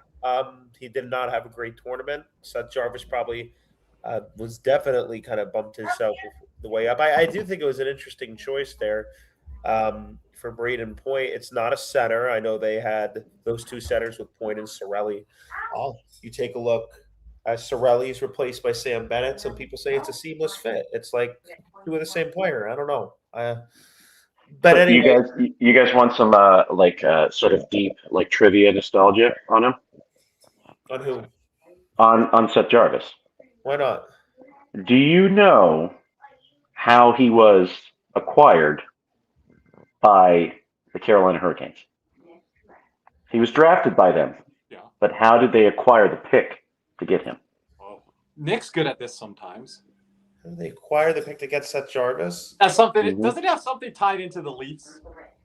The Leafs traded away Patrick Marleau. Yes, sir. And they attached the first-round pick, and that first-round pick was Seth Jarvis. I got Nick there, and he took me home. There you go. Okay, and his first goal that he scored in the league was against a future Hall of Famer. Who was his first goal against? I'll go Mark Andre. Jeez, I hate you guys so much. My God. Who? I can't. It's Mark Andre Fleury. Wait, what happened? Cody needs to get one. Wait, what's up? We've been getting trivia here, Cody. Oh, damn. I picked my X factors for teams, and I was like, hey, let me just pull some nostalgia. What was the first trivia question you had for him? So, how did Carolina acquire the pick to draft him? Seth Jarvis? Yeah. Marleau trade. You guys, my God, I love. You just heard the other one, so you can't answer. Yeah, I know. I just heard the answer. I just heard Marc Andre Fleury. Oh, you can't. It was the first goal he ever scored. He scored was on the. No, he said future Hall of Famer. Nick said Bob. I said. Oh, he scored on Fleury to start. Then again, he probably started in the bubble year, but. No, but keep going ahead there. He's with Seth Jarvis. All right. I like the way I like his 200-foot game. He's good against the boards. Honestly, another guy. I picked a lot of guys that I feel like would be good Panthers. I love his game. He's feisty. He reminds me a little bit of. God, I don't even know if I want to go there, but I may have to. Who would you say, before I pick it out of my brain, who would you say that his game reminds you of on the Panthers? On the Panthers. Lusto. Yeah. Yes. Lusto with a lot more skill. With a lot, but ability. No pun intended. But the way he defends, his like sort grabs of, the ball, grabs the puck off the wall, and then goes to the net. He's a lot more offensively talented than Lusso. Let's just put it out there. I think without question, yeah. But he's stern. So anytime you're not getting the puck off the stick, he's just one of those guys that he's, granted, way more gifted as far as scoring goes. You're going to get 25 to 30 goals every year out of this guy. I feel like the way that he can defend, he's going to play on the penalty kill for Team Canada. Just because, honestly, Rod Brindamore coaches all of his team to play on the penalty kill. That's just, that's a strength for Canada. It's like when they're down deficient a man, no worries, because they're going to be in a pretty solid position, in my opinion. All right. So. Next up, let's go with Germany. Why not? My bronze medal pick. Germany. So, no, I have notes. All right, Germany. Deep in more Moritz Seider. Red Wings. Moritz Seider. Mo Seider. X Factor, I'll push on that a little bit, Jack, but go ahead. No, so is he Germany's best defender? By far. Okay. Like they're leaning on him like Latvia's going to lean on him. The reason I say X Factor is because I don't believe Germany has the firepower up front to medal. I still think it's USA, Canada, and probably a coin flip between Finland and Sweden, in my opinion. However, if Germany is going to medal, he needs to play his ass off. Like, he needs to be like a stud number one. He needs to be all tournament team, you would argue. Like right there with Makar, right there with Quinn Hughes, if they're going to medal. So, and this is a good question for Cody, because I know you know defensemen. Darlene. Do you feel like after he won the Calder, has his game evolved to the point? It evolved more this year. Because he kind of fell off a little bit, right? I mean, yeah, because Detroit asked him to do everything. If you look at Detroit's D-core the last 2 to 3 years, it was putrid as hell. I mean, you're giving him Ben Sherratt. This was before Simone Edmondson even came. I mean, yeah, he was playing with Ben Sherratt, Mark Stahl, Justin Hall, Eric Gustafson. Like, you just sent him to hell. Like, and in a young guy like that, you need a veteran kind of lead you the way. And that's why I'm so high on bringing in, like, if I have a younger team, I'm really so high on bringing in these quote-unquote past their prime superstars, because they could show them the way and how to be a superstar. Like the Panthers with Yager. Right. Yeah, exactly. Detroit just did it with Patrick Kane, with Dylan Larkin, Lucas Raymond. Now you see them picking up now. Like, Nick's trying to talk, but he's muted. Oh, nope. All right. No, I wasn't talking. But you kind of need those like stars to kind of show him the way. And, Mo Seider needed that kind of development all on his own. Is Barkov the player he is now if he hadn't had Yager to kind of just it's all part of the development. Yeah. The reason I picked that, and it's fair, it's a fair point, Kirby, like, is he really an X factor? No, but however, if Germany is going to medal, he needs to be the best player on the ice. Better than Draisaitl, better than Grubauer. Yes. Yeah, because go ahead. I'm not arguing. No, Cody, you're taking the words out of my mouth. Go ahead. Because Draisaitl at least has like Stützle and other guys going to pick up sides. Seider, it's just him, big ass gap, everybody else. Yep. So Jack's saying like that's the X factor because they live. I don't think he can carry them without Grubauer and Draisaitl. Like Finland wasn't going to get carried. I know, but last year. But they live. If Seider has a bad tournament, they don't have a chance in blue hell. Right. Yeah. And if he does, by the way, do you know how big this guy is? 6'4", I think 6'4". 6'5". Dude, 6'3". He's a moose. Holy crap! Panther. He was the target for the Panthers in 2019, but Detroit went way off the damn board and took him 5th. So, like, yeah, I was so pissed when that. That year. A righty defenseman. Yep. Another righty defenseman that goes high in the draft. I'll allow that one, but that's a big name. But next up, who is the X factor for our boy John Acosta's nation, as he likes to call Finland? Okay, Finland. Hold on. Flip back a little. Oh. Okay. Why do I feel like it's Anton? Henri Jokiharju. Henry Jokiharju. Oh, see, Yeah. we didn't even mention him, guys, on the rundown of the. He was under the scratches. Was he? Wow. Yeah. So hear me out. Playing this one, minutes. Nick will love to hear this. Minutes deployment. Go ahead. So this guy's going to play both penalty kill and second power play. He plays for Boston. That's the reason I'm bringing him up. Familiar with him. No. Another right-handed shot. He's just one of those guys, smooth skater, knows where to put the puck. Boston acquired him from Buffalo in a trade, I think like 2 or 3 years ago. I like his game. He's just smooth. He doesn't put you in a position where you're going to fail. I'll put it that way. So, and if, again, like I said earlier, guys, I wish that were Panthers. This dude would be on our second pairing tomorrow. Like, that's how highly I think of him. So, like as currently injured. What's that? As currently injured. No. I'm talking tomorrow. Like, he could play next to Seth Jones tomorrow. So you're dropping Mikkola down to the third pairing. Yep. Speaking of Finland. That's high. Mikkola and Kulikov on that ball. Right there. I like the way he skates. I like the way he sees that the pairing game. scares me. I like What his pairing passing. scares you, Cody? Mikkola Kulikov. Oh, I thought you were going to say Jokiharju and Jones. No, Mikkola Kulikov. Okay. That's an elite, Nick, third pairing.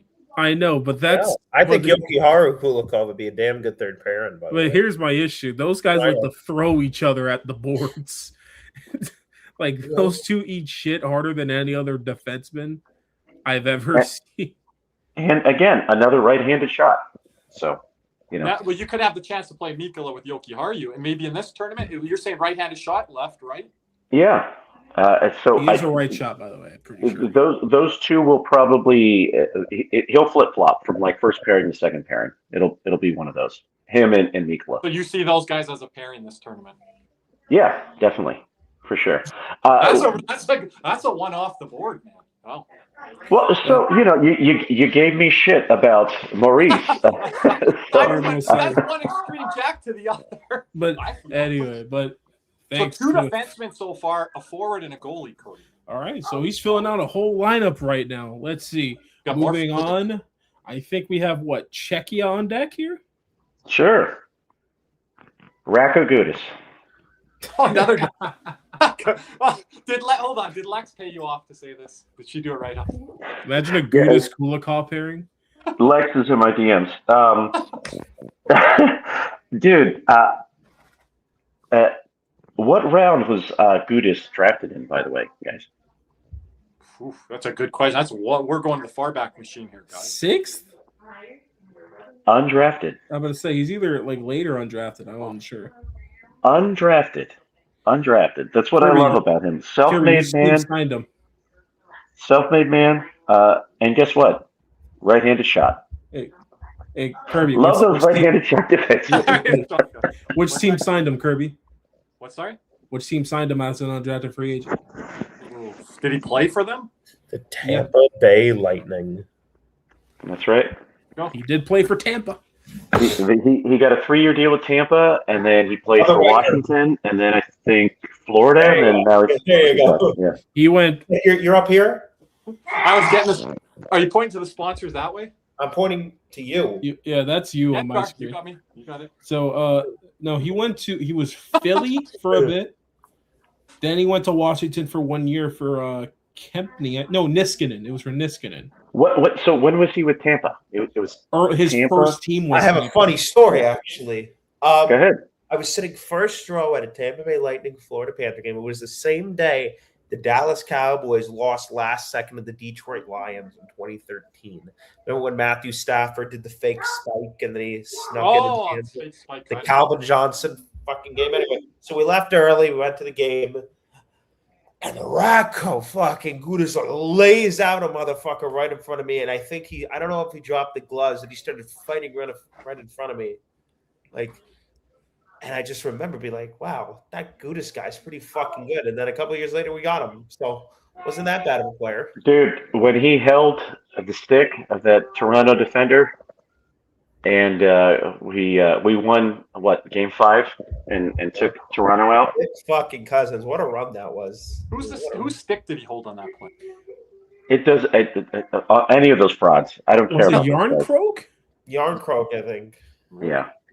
But Jack, to the Gudis front, you think he's got gas left in the tank here for best on best to be? Wait. So he's probably going to be the captain of the team, I would say, right? Pasternak was the flight guy. I would say he's probably. Wait, Radko wasn't undrafted. He's a 3rd-round pick. Jack. Really? Philadelphia, like your boy said? 66th overall, 3rd round to the Tampa Bay Lightning. Oh, okay, so Nick still gets the bell. Then maybe okay. Dang. Then Wikipedia is lying to me. I get a cowbell in here to ring in Caesar's ear. Well, thank you for keeping me honest. I appreciate that. Hockey reference is your friend, Jack. Wait, hold on. Wait. Here's the thing. He went undrafted in the 2009 draft, but then was drafted in 2010. So we're both right. Both right. Yeah. Okay. By Tampa. Didn't think we'd be talking about Radko Gudis this much on the podcast. But here we are.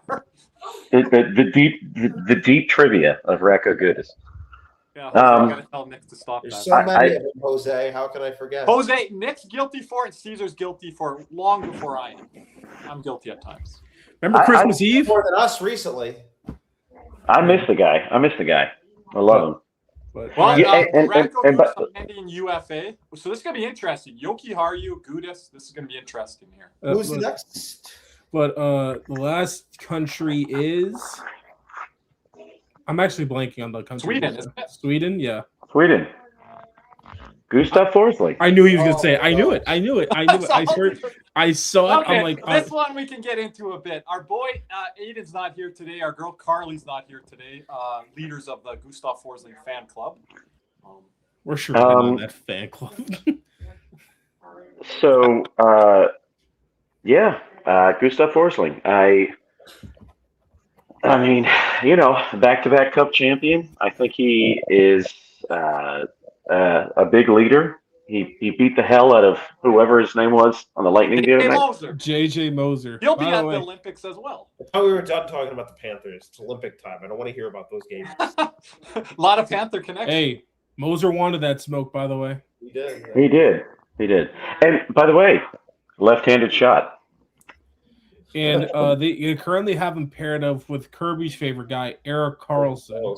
So they have him in hell. So now, last year, Jack, Erik Karlsson outplayed Gustav Forsling by quite a bit in Four Nations. What's going to be the case this year with the blue line that we talked about earlier? I don't know if you heard us, how they implement that with their head coach there. He was throwing guys out there in a blender. He was like rolling the dice, be like, all right, you're up next. Hands on you, Darlene's like, what about me, coach? Right? Darlene's like, what about you? It's like, what about you? So will Forsling have a better tournament? Tell us why, Jack. I watched all the Sweden games in Four Nations. And number two, is he going to be to the X factor that, you're talking about these other players where he's going to lift Sweden where I have them? We're going to get to our predictions here to end off tonight here. Pretty high up there in the medals. So I have Sweden winning the bronze. Okay. And it's a coin flip between the United States and Canada for me. I think they're clearly the elite of the elite. But on the Forsling front, hockey's a game of skating. It's skating, and he can skate and skate and skate and skate and skate. We saw the other night he played 30 minutes in that Boston game, 30 minutes plus, right? Something like that. Mm-hmm. I appreciate his game. He has to play with Ekblad, who's been Ekvad for. Okay, yeah, Cody coming in this discussion. For a minute. No Panther talk. I feel like Forsling is he's gonna have that free roam where it's just like, hey, create a little bit. Like they're gonna give him that ability to be creative in this tournament. Skate. We know you're the best skater on the team. You're gonna be out there for half the game. So that's why he's my X factor, because he's gonna be in the ice the most, in my opinion. Hey, you're seeing him jump up in the Russian transition because Sweden, we just talked about, has very skilled forwards. They're not going to lean on Gustav Forsling for any offensive push. That's going to come from Carlson and come from Dahlin and those two. No, that's my thing. It's like he'll be like second power play. You know what I mean? He'll be on the ice against like lesser defenders. And I think he's going to be a product that's going to produce offense for this team. So you're predicting like he's going to grab a handful of points in this tournament? I do, yeah. I honestly, I think he'll have 5-6 points before it's all said and done. Nick, Cody. Hey, I agree. I mean, Forsling, Forsling understands when he's good and when he's bad. So I think for him, I don't think he's going to see the power play with Victor Hedman, Dahlin, Erik Karlsson, all three guys kind of ahead of him, and Rasmus Anderson too. There's 4 guys right there. I'm telling you, he's going to see power play 2 time. Write it down. That penalty box may be filled then, but but in terms of that, Forsling has got to be better on the defensive side of the puck. When Forsling's at his best, everything is in front of him. His stick is one of the best in the league when he's at his best. Agreed. He's got to manage the speed a bit better, and I don't know what Sweden's system is going to be, so I don't know if he'll pinch as often as he would in a Panther jersey. But I do see like how he could be the X factor because he is the second pair defenseman, and he's going to be the number 1 shutdown guy on that Sweden team. He's got a better shot than we give him credit for. That's the only offensive skill he's got. Is that a laser? He's got a laser. Yeah. Who was Cody? Who was that guy that we had years ago? Oh God, he played. Was it Boyle? What, Dan Boyle? The guy that just was Howitzers from like the blue line. The dude that just could. Oh, Garrison. Oh my God. Dude, like it's not to that level because that guy just wound up and did slap shots that would kill you. Like, but Forsling's different. Like he has a deceptive shot. It's usually on net. I don't know. I just feel like he's going to be a difference maker offensively. Is Gustav Forsling? I know we're not getting to Panther talk. Is he your favorite Panther? My favorite Panther? Yeah. All time? Well, right now, outside of Barkov, let's say. Honestly, there's always going to be a soft spot in my heart for Ekblad. For Ekblad, you get on him. Yeah, dude. I have his jersey. I have his jersey hanging. I have 2 of his jerseys. There's going to be a very special place for Ekblad in Kirby's heart. What that special place is, we just have no clue. I don't want to define it. Kirby, go ahead. It's always me on players. It's always me, huh? I'm an equal opportunity critic of the first pairing. Right now, which is all the time. Right now, my favorite player on the team is Reinhardt. I mean, how not? I mean, he's just talking about Forsling in the past. I know you've talked about Marchand. Obviously, I'm a guy that just likes like when a player does something magnificent. That's a simple skill. Like I appreciate it so much. Forsling's the best skater on our team. I don't think that there's any debate about that. That's fair. I put Barkov in a certain realm. It's not how people define. Who would be you guys' top 3 skaters on our team? We don't have a lot of them. I think that's a part of the problem. What's sad? Barkov. Is Marchand up there? Yeah, he is. What people say. Jones. It's effortless for Seth. I think Mackey deserves a spot in this list too. Yeah, but the guy's all forward, no stop. Like I can't with that guy. I know, but I got to throw Marchand in there because he does be blowing by some guys. We're just not a great skating team, as well. Yeah, because we don't have any like the young. brains. You know what it is with Marchand? It's his first 3 steps. It's not like he's one of those glider kind of skaters. It's just when he needs to like go, he goes. You know, but if you ask him to do 200 feet, he's not like going to do that like Forsling would, in my opinion. No, it's like if you ask like who the bottom 3 skaters are, Ekblad, Tkachuk. I think Tkachuk's the worst, but yeah, Tkachuk. The dude is so stinking talented, but he can't skate to save his life. It's weird, man. He's just one of those guys. You know. How's that going to look in the Olympics? I know everyone's not saying Olympic size ice and different things, but I think skating's going to come at a premium in this Olympics. So that'll be okay. So can I put my official predictions on the board? Sure. Oh, we're going to move on. Well, we haven't got to ours. We got to do that before we close tonight. Is Jack jumping in? Yeah. Jack, you can go first. That's. I mean, we're about wrapping up here soon, so. Yeah. Sure. I call last. So Jack. Well, bronze. Show ours, right, Curb? Ours is going to be on the screen. Oh, so yeah, that graphic. Yeah. So we'll do it together. But go ahead, Jack. You can go first to lead us off. Bronze. Finland. Any explanation? No, just Finland. Okay, just right. Silver. He doesn't fully know as we asked him. He already said Team North America, the North American final. I thought he said. As much as I want the United States to win, USA silver, Canada gold. Oh, there's one guy by himself on this panel today here, as we will get to. Why is this, Jack? Okay. I think the elite talent on Canada is superior to the elite talent on the United States. Yep. Mm-hmm. Well, it is what it is. Maybe United States is a better team holistically. I just, in a big moment where you need a goal and you have McDavid and Crosby, and it's just no. Canada wins gold again. I have said, and we're going to get our predictions here. Do we want to get to it here, gentlemen? Jack, you can hang us through it here. Sure. I said it's not going to be a North American gold medal game, and I have stuck with that. Some of you have seen our predictions here. I'll take this off the screen. Sweden, really? Okay. Yeah, so go ahead, Nick. You want to go first?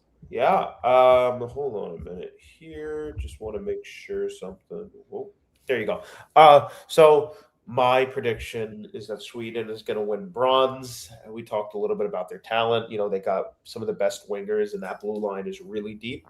Got some, centers. They're talented centers. They're not slouches. They can definitely compete. They have close to as much talent and depth as anybody in the tournament behind USA and Canada. Also really good in net, just a really good all-around solid roster. I think they'll be in the bronze. They'll come home with bronze. USA, for the reasons we mentioned earlier, I think that I can't bank on the Jack Hugheses and the Kyle Connors and the Auston Matthews of the world. And those are 3 key guys that we need to produce, and I don't trust it in them. Like, advantage in net is not nearly as big enough as it's been planned, as everybody has planned it to be, or everybody needs it to be. So I think that the talent for Canada and that the combination of us of the USA not being able to take advantage fully of the goaltending matchup, as well as the question marks on their talent up front, and that to me is why I picked Canada to go gold over the United States. So it's Canada gold, USA silver, Sweden finishes with bronze. If Jeremy Swayman's the goalie for the United States, they win gold. Putting it out there. We'll see. We will see.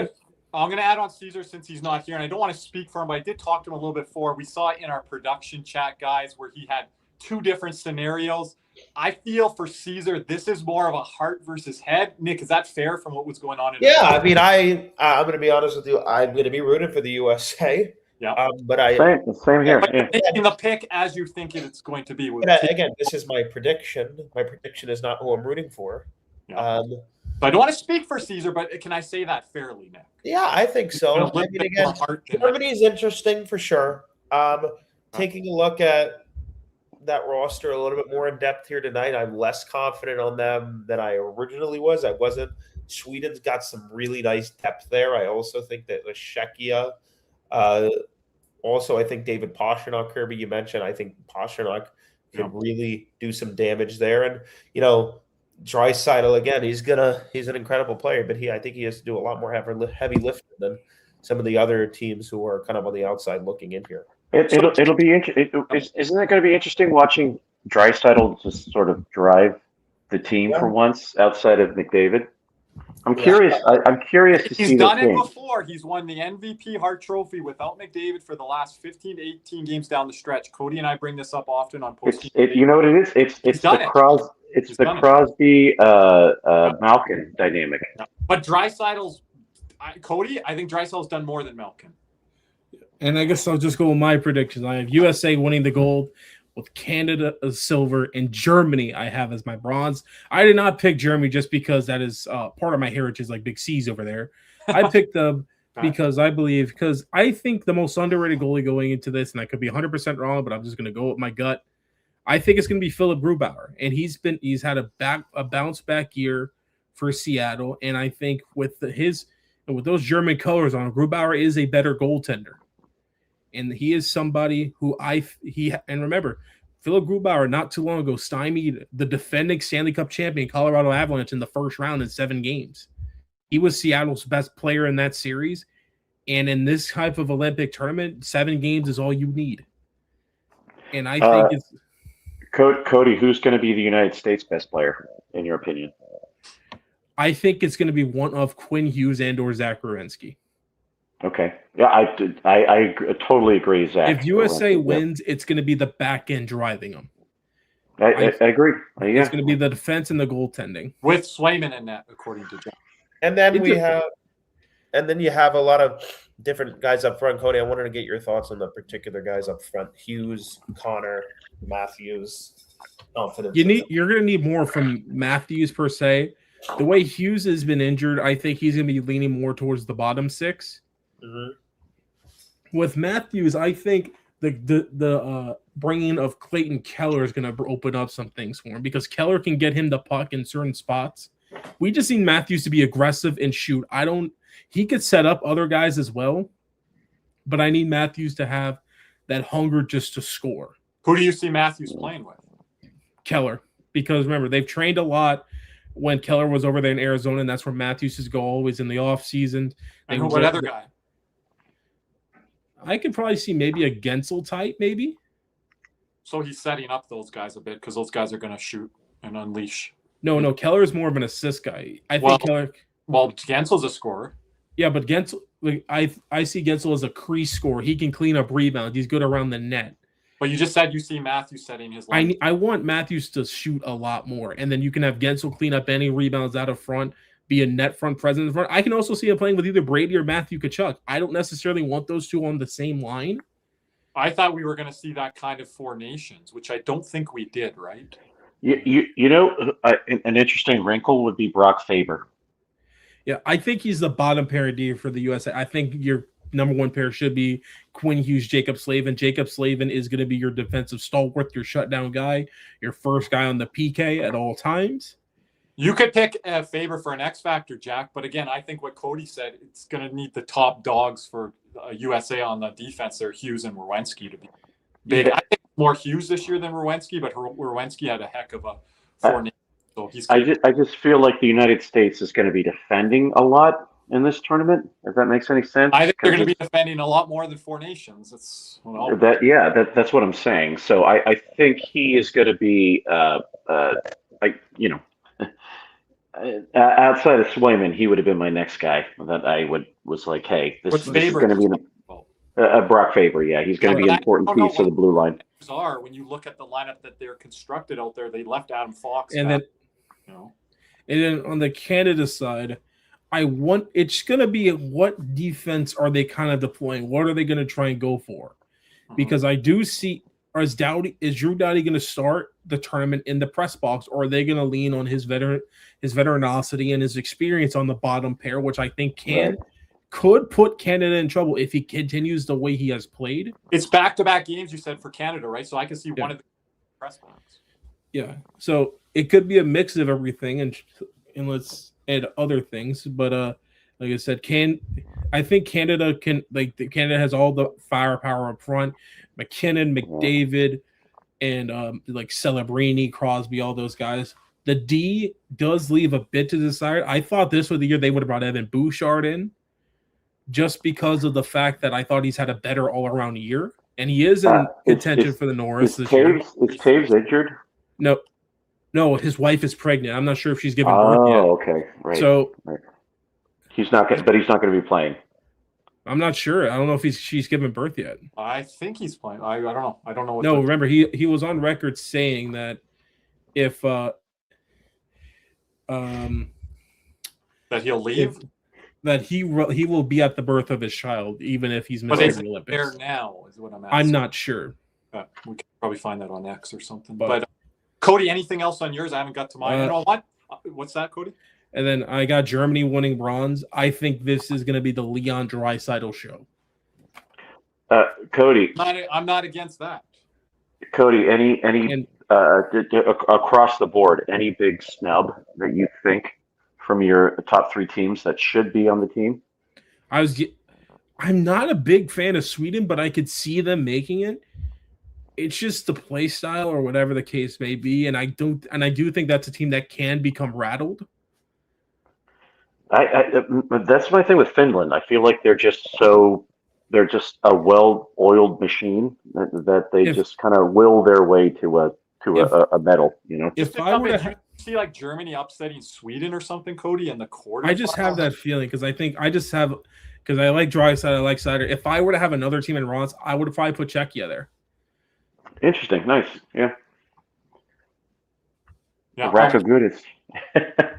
I'll just mention mine, and I want to say Caesar. He can talk about his more on the stream with Nick with our live stream. Again, we're going to be live for Canada, Czechia, and then I'll be live for that. And Nick's going to be leading the USA Latvia game. So back to back, and then we'll probably do a post game that evening. That is on Thursday. USA, I think there's a matchup there to be had with maybe Czechia. Really wanted to lean maybe USA losing that game, but what Cody talked about the experience, I think if they're disappointed to not be in a gold medal game, they're going to want to play very hard for that bronze, not like in the past with the teams that we saw in '98, kind of pack it in, things that happened there in Japan. You can look that up, Google that. I think there's a pride factor there, and I think a big part of that is Matthew Tkachuk. So any medal they're playing for, guys, hey, this is not the color we wanted to play for, but we're going to go out there and compete. And that's what I was saying earlier in this. I think the expectation value of Canada, the expectation value of America, there is a divergence there. And I think if they're in a bronze medal game, they're going to compete hard. If you play a Finland, you play a Czechia, if you play a Germany, like you're seeing on screen here, that's going to be a battle. That's going to be a war. USA is more talented than Germany, but Leon Draisaitl is out there trying to bring home a medal for Germany, right? Czechia, I think in net and what they have up front with Pastrnak, that would be a heck of a bronze medal game. So Finland, never sleep on Finland. I know Barkov is out. I could easily see, Jack, a USA-Finland bronze medal game. I think might be the country. I agree. Yeah. Disparaged here, right? But they got to put it all together, which they didn't do in Four Nations. Speaking of a team that didn't put it all together, Sweden, horrible Four Nations tournament. Like I said, their best game was against Canada, and it went downhill from there. Coaching has to be better. Defensive play has to be better. Petey, you have to show up. You can't be a ghost out there and be one of the worst players. So there's a lot of questions coming in this tournament. But when it goes overseas, you see guys like William Nylander. You see that pride of those 3 crowns on their chest. They're former Olympic gold medalist last time this tournament was in Italy. We saw Canada defeat them in 2014 in the gold medal game. Remember, before that game happened, Nicholas Backstrom, the center, not the goalie, he was nabbed for Sudafed. So before that game, they lost their center for that gold medal game. Wait, Sudafed? Yeah, I think that really hit their sales. I think it was Sudafed. That hit the sales. He was in warm-ups, taken out of the game. That's like your number 1, number 2 center there. They had to make adjustments there, and Canada wasn't allowing more than 1 or 2 goals a game. So I see maybe a potential rematch here, Sweden and Canada. We've spoken enough on Canada. I'll speak more on them. There's questions in net, questions a little bit on the blue line. But the best players, I think, are going to show up in this tournament. And I'm going to argue whether, certain parts of the panel community disagree with me. That hunger, I think, is going to be there for Canada to bring this medal. Nathan McKinnon, Connor McDavid, they haven't got to play best on best in the Olympics. and they've been looking at this on their calendar. Crosby didn't retire, Jack, because of this opportunity here. This is why he's still playing like he is, because of this Olympics. And McKinnon, not McKinnon, I'm sorry, McDavid. He's lost 2 cups in a row. You think that this guy wants to come home without like a gold in his teeth? You know, he's going to be the best player in this tournament. He's the best player in the world. I think Canada takes gold. All right. Anything else here, boys? Anything else? And Jack, we appreciate you coming on, kind of setting us up here today. Hey, join us on the coverage here too when you are around. I believe in Joe Hendry and Patriots. Oh yes. 24-20. Victory tomorrow. 7th Lombardi. Give me Seattle. I didn't even think of this. Give me Seattle 28-17. Maybe if they Jackson Smith-Njigba, Super Bowl MVP, 5 receptions, 78 yards, and a tug. Christian Gonzalez is going to shut him down. Unfortunately for you, they're going to move JSN all over that field, so it will not only be Christian Gonzalez. Well, that's fine. And so then Davis III will shut him down too. Jack, you'll be waiting on as long as Cody picking New England to win a Super Bowl as I will waiting for him to pick Canada for a gold medal. I'm going to go 2017 New England. I'm a big Vrabel guy, big Drake May guy. Bring it home. Maybe they don't win the game, but I'm going to go with the team that I rode with early on in the NFL season. I'm on high anxiety all week. Jack's like, I do this Olympic stuff. I got my mind focused on anyway. Tomorrow. We appreciate everyone here. Oh, hold on, Cody. We didn't even get a prediction from Nick. Nick is gone, but hey. No. But anyway, we appreciate everyone here for watching here tonight.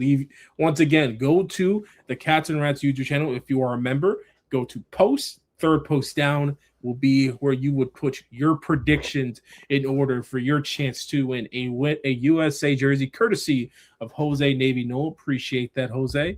You guys got to have your picks in before puck drop of game 1 of the Olympics men's. Have it in. No. There's Nick. Your prediction for the Super Bowl, quick. My power just went out. All right. Okay. I think he said the Patriots are going to win by 30. No, I really do like Drake May. No, I'm sorry, by 40. I think is what he said. I think Nick's conflicted on this. I'm not. Go Seahawks. I really like Drake May a lot. But I think Seattle is one of the most well-rounded teams, not just this year, but in the last couple of years. I mean, I think they are absolutely. I can read lips. He said Drake May is going to win MVP, and Hunter Henry is going to have 3 touchdown receptions. I'm going to have and Patriots win going away. It's over by halftime. Yeah, he'll have 3 touchdown receptions all of next season. It'll be 34-23. That's not I think it's going to be I don't think any team's going to hit 30. I think these two defenses are too good for us to hit 30. This is going to be watch us be completely wrong. 27. No, both teams like under 20 points. Hold on, Nick. What? Yeah. You asked me, Curb. Say it again. I can't hear Nick. Oh, Nick, it's all good. It's all good. 27-17 Seattle. Yeah. So 27-17 Seattle. Okay. But anyway, right, those Nick. are our Super Bowl predictions right here. Oh, no, hold on. We don't want to get here. We didn't get here. We did the Cool Canada USA thing. We don't want to get into football wars. Hey, but we appreciate everyone here for watching here tonight. Please stay tuned. Have your post notifications on so you know every time we are live for our Olympic coverage. And thank you guys for watching with us as always. For the Big C's who left early, Nick Levine, our boy Jack Powell, aka I Believe in Joe Hendry, and Kirby Lupul. Shout out to Caneswear and Jeremy Beckham, and YourSportsmanAbuseStore.com. Shout out to them as well. As we sign off here tonight, we say thank you, and as always, let's go Team USA.